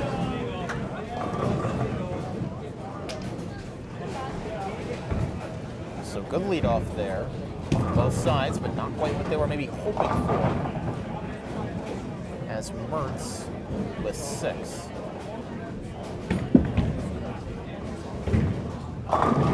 Ginder for a strike is second. And Kasey, it looks like some of these new faces for the E-Town varsity team are starting to pick up their game. Yeah, no doubt about it. Mertz finishes it off. Nice job. With 4 pins to get, he got all 4 for the spare. Ben Davis going for a turkey. Got it.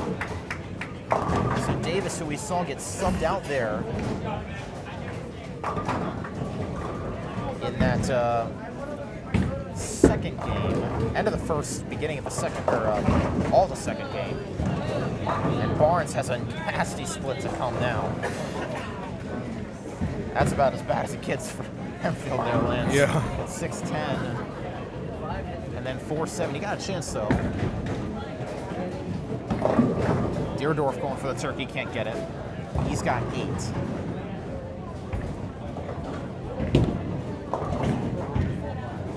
Barnes gets 1, trying to get that ricochet.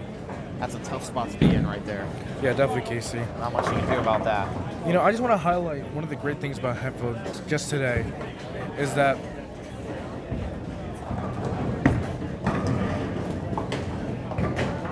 though they've had their regular performers, we've been able to see some very good performances still from, you know, players like Keller and Mertz and Green even. Yeah. When he was in there, yeah, I agree with you. Deerdorf finished with 9, and Logan Moyer has a turkey again. I feel like we've been saying that all day. But Talenko with 2 now in a row. To the 5th we come now. Ava Keller will get started on lane 12, and Nick O'Neill will finish off the 4th in lane 11.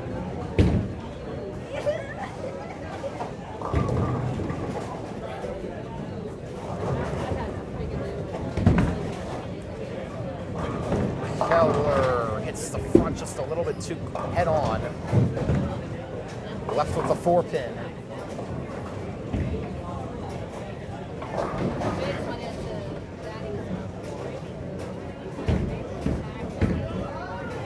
And O'Neal gets it to cut the other way for the strike, his first of the game.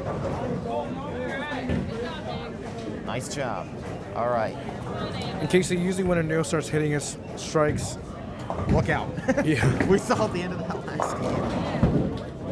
As Keller gets the spare. Hempfield is up, but it's not insurmountable to this point for E-Town. But they got to start making a comeback. Barrier. a couple bounces there, gets 9. Yeah. And Mertz right on for the strike, his third. In case I must say, Mertz has had a strong start up to this point. Yeah, no doubt about it.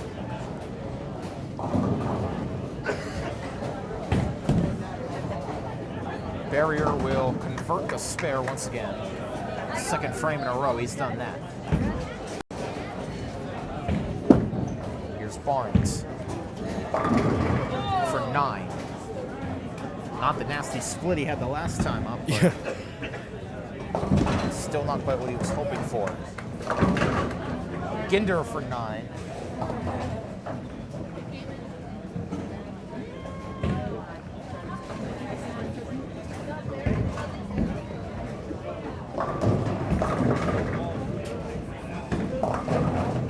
Going to be very interesting to see here, Lance, as we come to the final half of this final game. Oh yeah, definitely. This game could go either way, Kasey. Yeah, it's just too early to tell right now. If E-Town can get on a run, even though they're behind, this is not over. Especially with Ben Davis. He's been. Barnes gets the left edge of that pin. Now Ben Davis, he's been the hot hand for E-Town.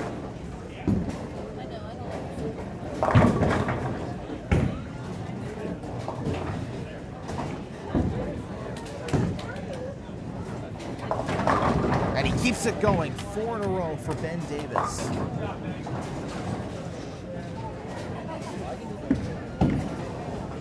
And Logan Moyer has 4 in a row to follow.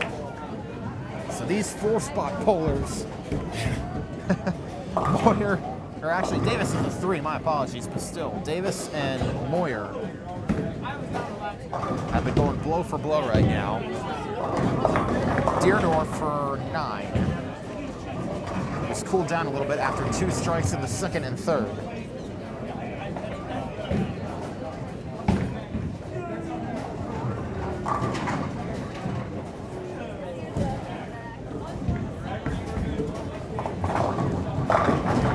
And how about that for O'Neal? That is a perfect second strike in a row to bring us to the halfway mark. We can expect more of that, Kasey. O'Neal, you know, he's just getting started. Yeah, no doubt.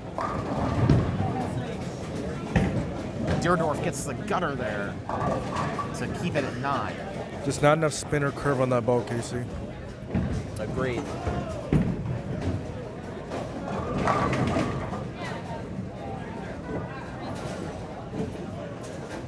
E-Town got to start making a comeback. Andrew Talenko might be who it rides on. And he hits 8.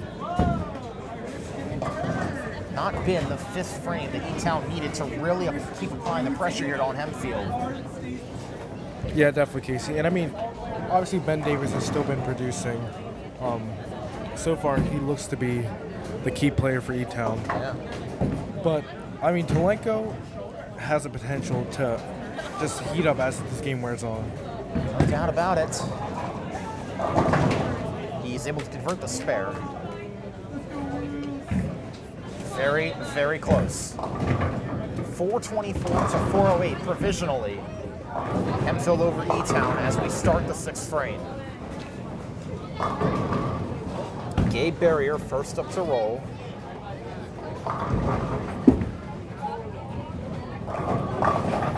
And that one off the mark. Hit 6. Keller just a little bit too on the nose there for 8. Yeah, and Kasey, I don't believe that's Barrier. I believe E-Town substituted Barrier out and replaced him with a new face.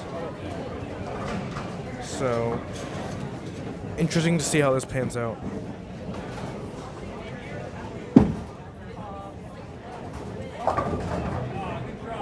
Gets 9 there on the other end. Might be Wenzel, I believe, they put back in. Try and figure that out. For now, it's Ginder up to roll for E-Town.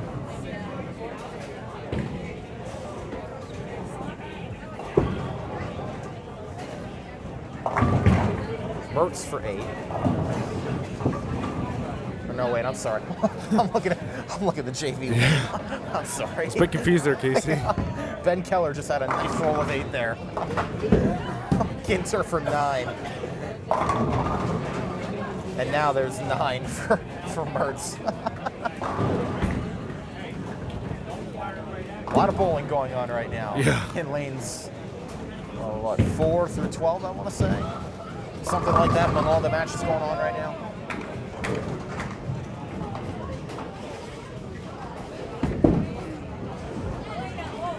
Ginder able to finish.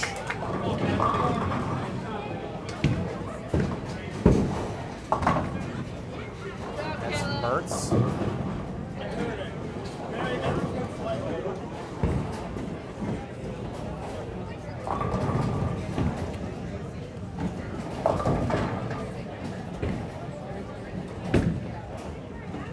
Davis got a nasty split to deal with. As he's got Kasey. a 6-7 split right here.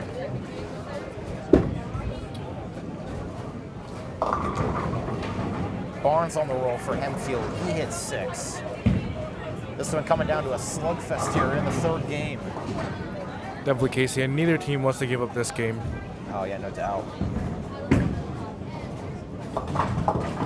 Davis gets the 6 pin.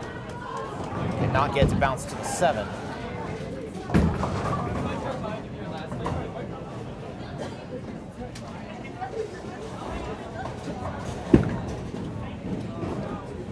And Barnes couldn't hit anything there on that roll as he tried to get to curve back the other way, but couldn't do it. And that's just a tough miss for Barnes there, Kasey. Yeah.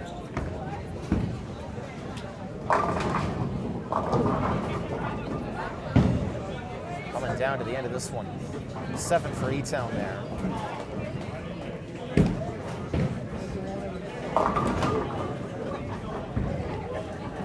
I'm not 100% sure, Kasey, but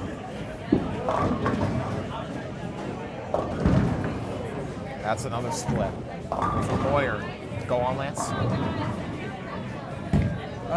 never mind.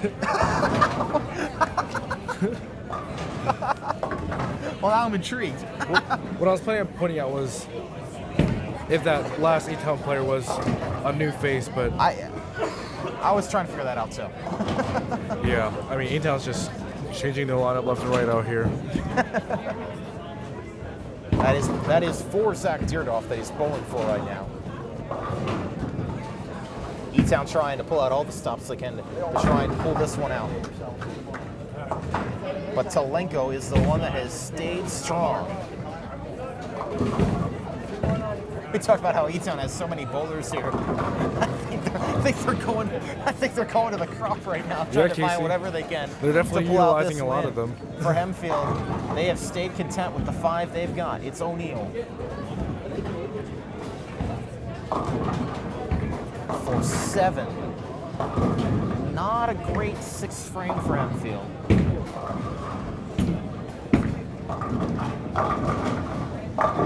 Keller for 9.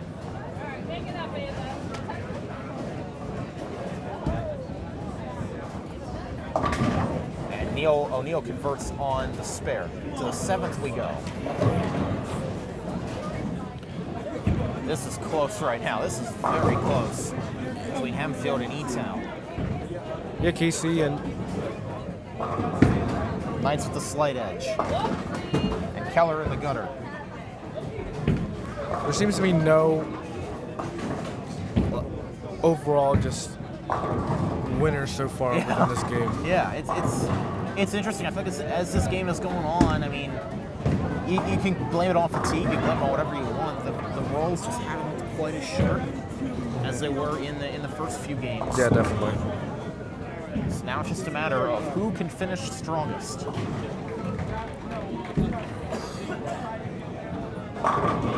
Strike there for E-Town.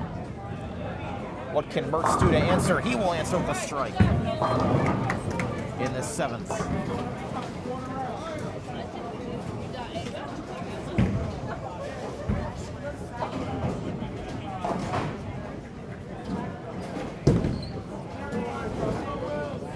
Actually, it's not a strike for E-Town. My apologies. He had 1 pin left remaining.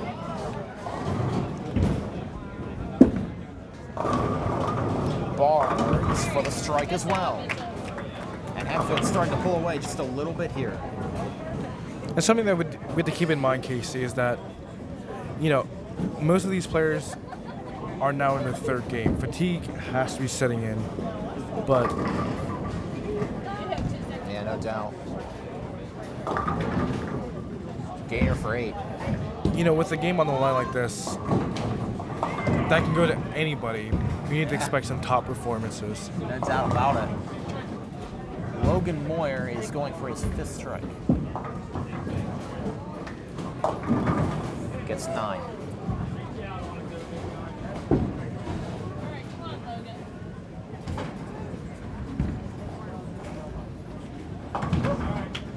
Ginder completes for the spare.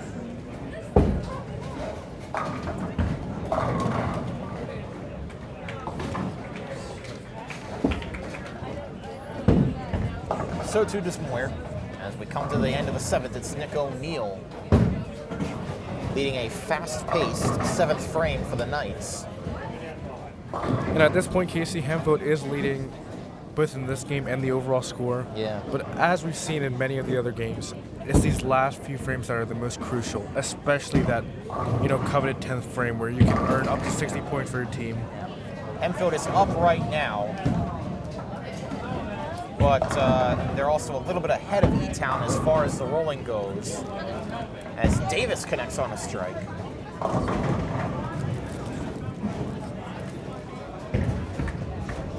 What can Nick O'Neill do?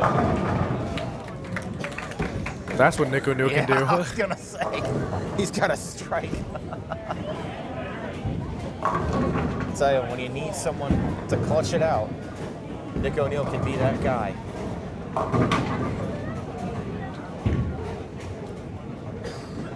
O'Neill has rolled 608 on the day to this point. Not too bad.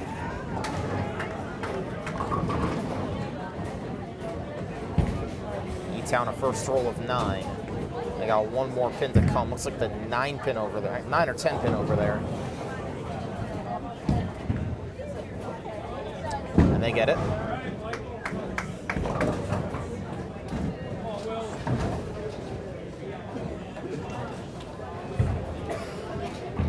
And E-Town will now double up here, and we will see Talenko try and finish off the 7th. That one's off the mark. That one got, I think, 3. And that was just way off there, Kasey. Definitely not what he was expecting. Milan Talenko gets 9. Not the finish E-Town was hoping for to this one, as they are starting to see this one slip away a little bit. It's not over, but it's not been the fast finish they were hoping for. Hempfield sits at 602 after 7. E-Town sits at 568 after 7 in 1 roll. Able to get some of it back there.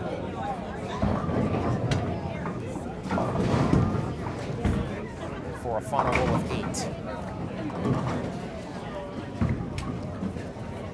I'll tell you what, Kasey. I thought about Hempfield the same way you're thinking about E-Town now, and Hempfield definitely proved me wrong after that second match, so you never know. Yeah, that's true. Gainer for a strike.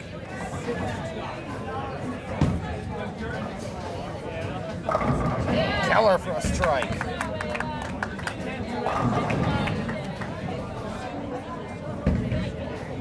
Great way to come out in this 8th frame for Hempfield with Ava Keller getting the strike. Definitely.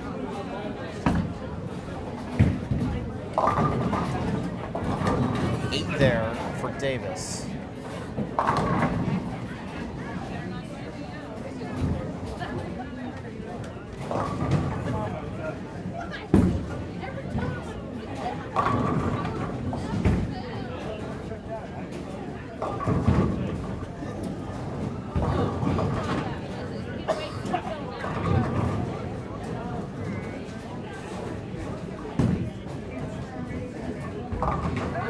Mertz, after a first roll of 6, gets 2 back. Now Ben Davis converts to spare.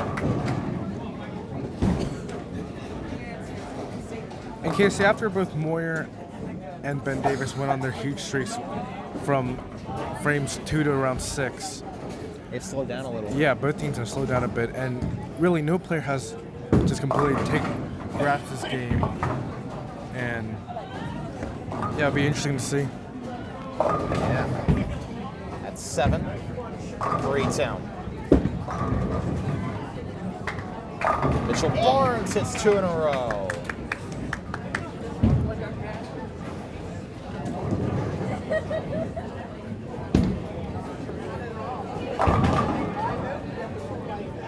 E-Town trying to stage some sort of comeback, but they need some better performances, especially early on, and they need Andrew Tolenko to get hot. That's not the way to do it. They miss on that one. Roll of 7. Crucial eighth frame miss. Moyer for 9. Any hope for E-Town rides on Andrew Tolenko to get some strikes here. And he will get it there. Number 5 of the game for Tolenko. Yeah, Kasey, if E-Town wants a shot to win this game, all players need to start producing.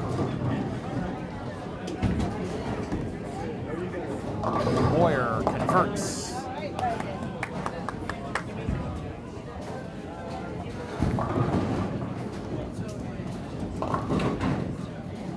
Now Ava Keller will start the 9th frame off for Hempfield as they try and preserve this lead and preserve this victory.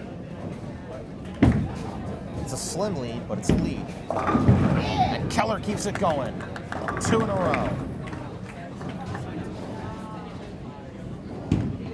Meanwhile, Nick O'Neill will finish the 8th frame, trying to get his 2nd in a row. Gets 8. And Kasey, on Keller, that's exactly what I mean when it comes to stepping up to that mantle, stepping up to that plate. Yeah, no doubt.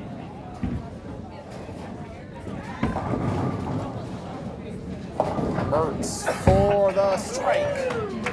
That was close for Caleb Kasey. Mertz, but he got it. Almost like the hand of God just had a little touch on the pin. Ah, yes. And O'Neill converts the spare off the split. Hempfield is putting themselves in a position right now. Can E-Town claw themselves out of this hole? After winning the first game, they fell in the second, and they're losing in the third right now. It's 9 for Barnes.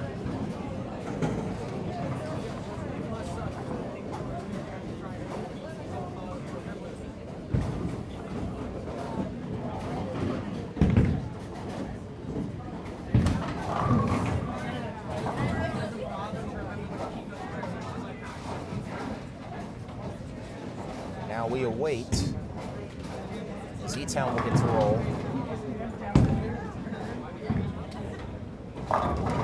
Get 9. Barnes will finish his. And get it. Hempfield trying to finish strong. Yeah, Kasey, so far Hempfield has just been doing a good job of just not becoming complacent and just trying to finish this game off on a strong note. Obviously, we'll see in frame 10 if they can finish this game off on a strong note. This is exactly what you wanted to see on senior night, especially for these seniors, especially for Keller and O'Neill, who have played this varsity game through its entirety as integral members of this program.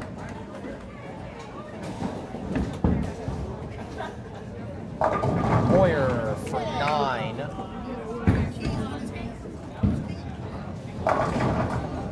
Ginder for the strike.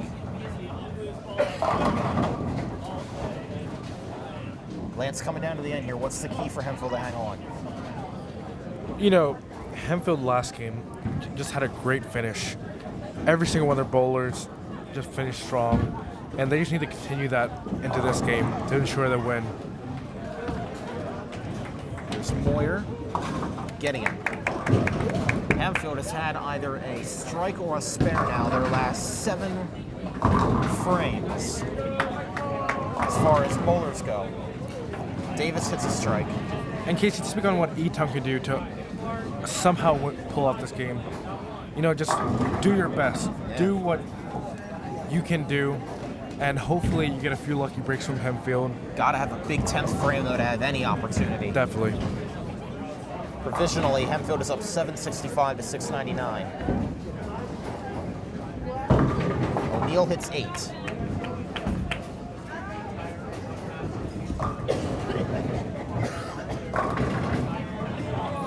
And you know, Kasey, not O'Neill's strongest game today, but Hempfield has still remained in the lead, Yeah, which just that's true. showcases the depth within the lineup. O'Neill finishes on the spare.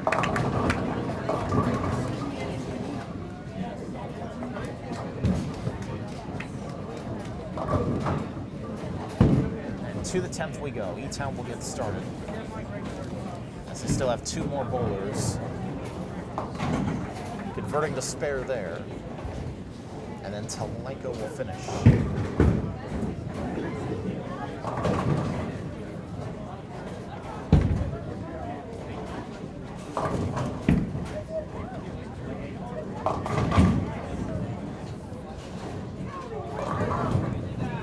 .783 after 9 for Hempfield. And 8 for Talenko, 2 still left standing up.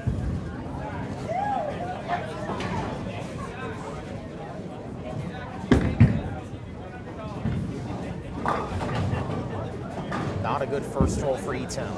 6 pins down, 4 to go. Not the way you want to come out here in this 10th frame. Definitely not Kasey. Hopefully the rest of the players can start picking up and finishing strong. That's what they gotta do. And that has to be in their mindset. Regardless of win or lose, all you can hope for is just to finish on a good note. Yeah, no doubt. Talenko, 4-2.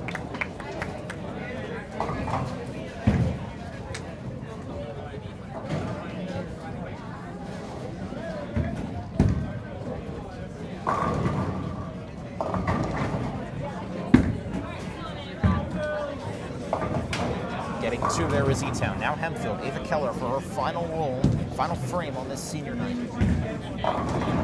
Starts with 9. Starts with a strike. Hold on. Called my shot too early there. Definitely Kasey. Nice work by Ava Keller. Now let's just see if she can, you know, finish off this frame strong. Meanwhile, Gainer for E-Town, or Ginder for E-Town gets 8.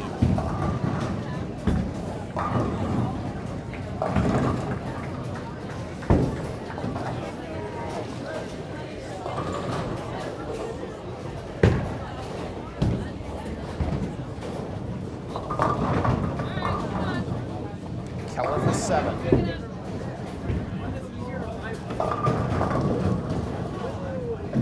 Ginder into the gutter. And just not the finish that you want from E-Town, Kasey. Yeah, true. Looks like that's going to be really all she wrote for it. If Hempfield can just finish strong here, Keller will have one more roll to come.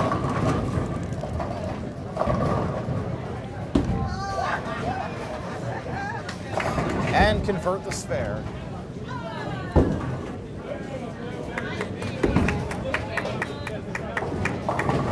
Davis for 6. E-Town just can't hit their mark in this final frame, Kasey. Yeah, I was thinking.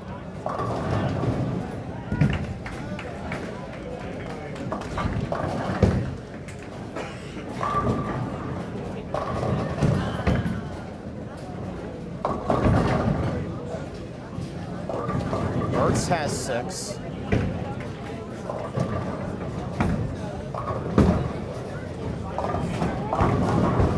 Davis for 8. And Kasey with the last 3 E-Town bowlers. You know, just finishing without a single striker spare. Yeah. You just have to think that this is just the beginning of the end. Yeah, I agree with you on that one. We'll have to see. Mertz is going to finish at 3 on that last roll. And again for E-Town, it's 8. It's just not going to be enough for E-Town in this one to come down to the end.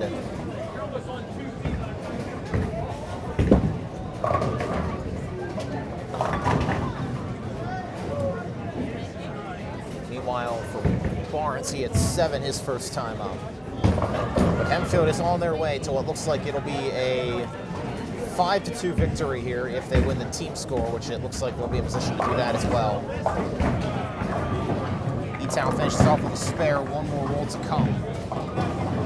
And just what a great way to end off your bowling career here at Hempfield if you're a senior, Kasey. Yeah, agreed. Great win for the seniors. Yeah.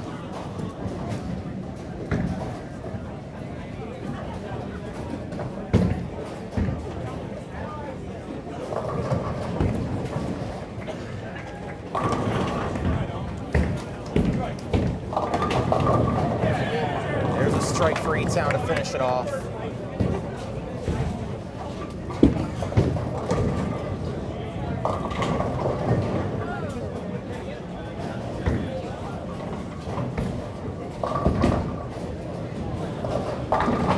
And 9 for Talenko.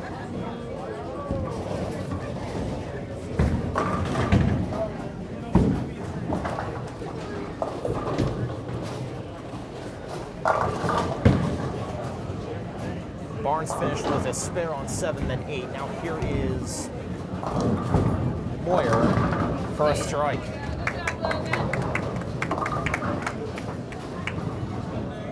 And might I say, Kasey, this is a bit of a disappointing finish for E-Town. Yeah. You know, compared to the last game's finish, certainly not the same. Not what they were hoping for. And you do wonder that lineup change, and that's how it's going to end.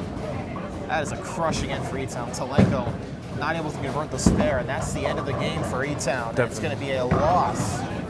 Hempfield will finish it out here with Moyer and then O'Neill to come. Moyer from 2.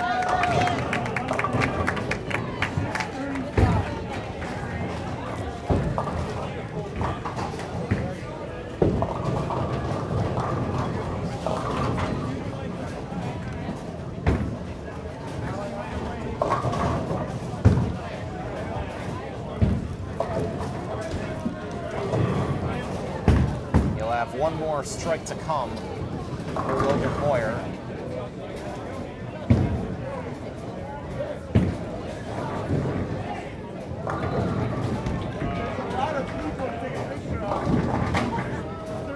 And Moyer ends with 5. And Kasey, even though Hempfield has this game won, it'll still be fun to see if O'Neill can knock down 3 last strikes. That'll be fun, yeah, I agree. Especially on senior night. Yeah, no doubt about it. He'll have an opportunity to do just that.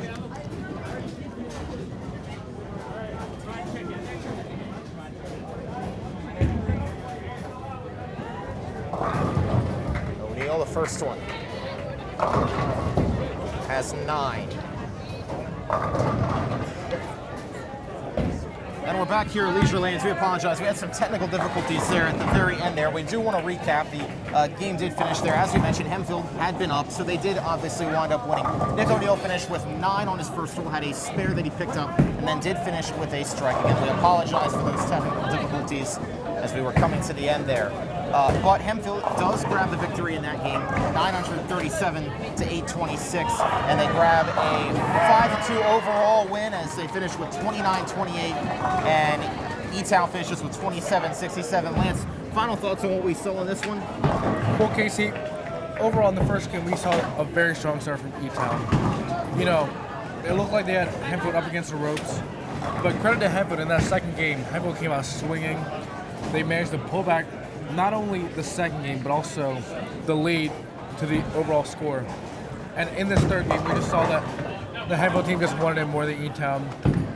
They were able to finish it off better, and just overall good win for both Hempfield bowling and the seniors.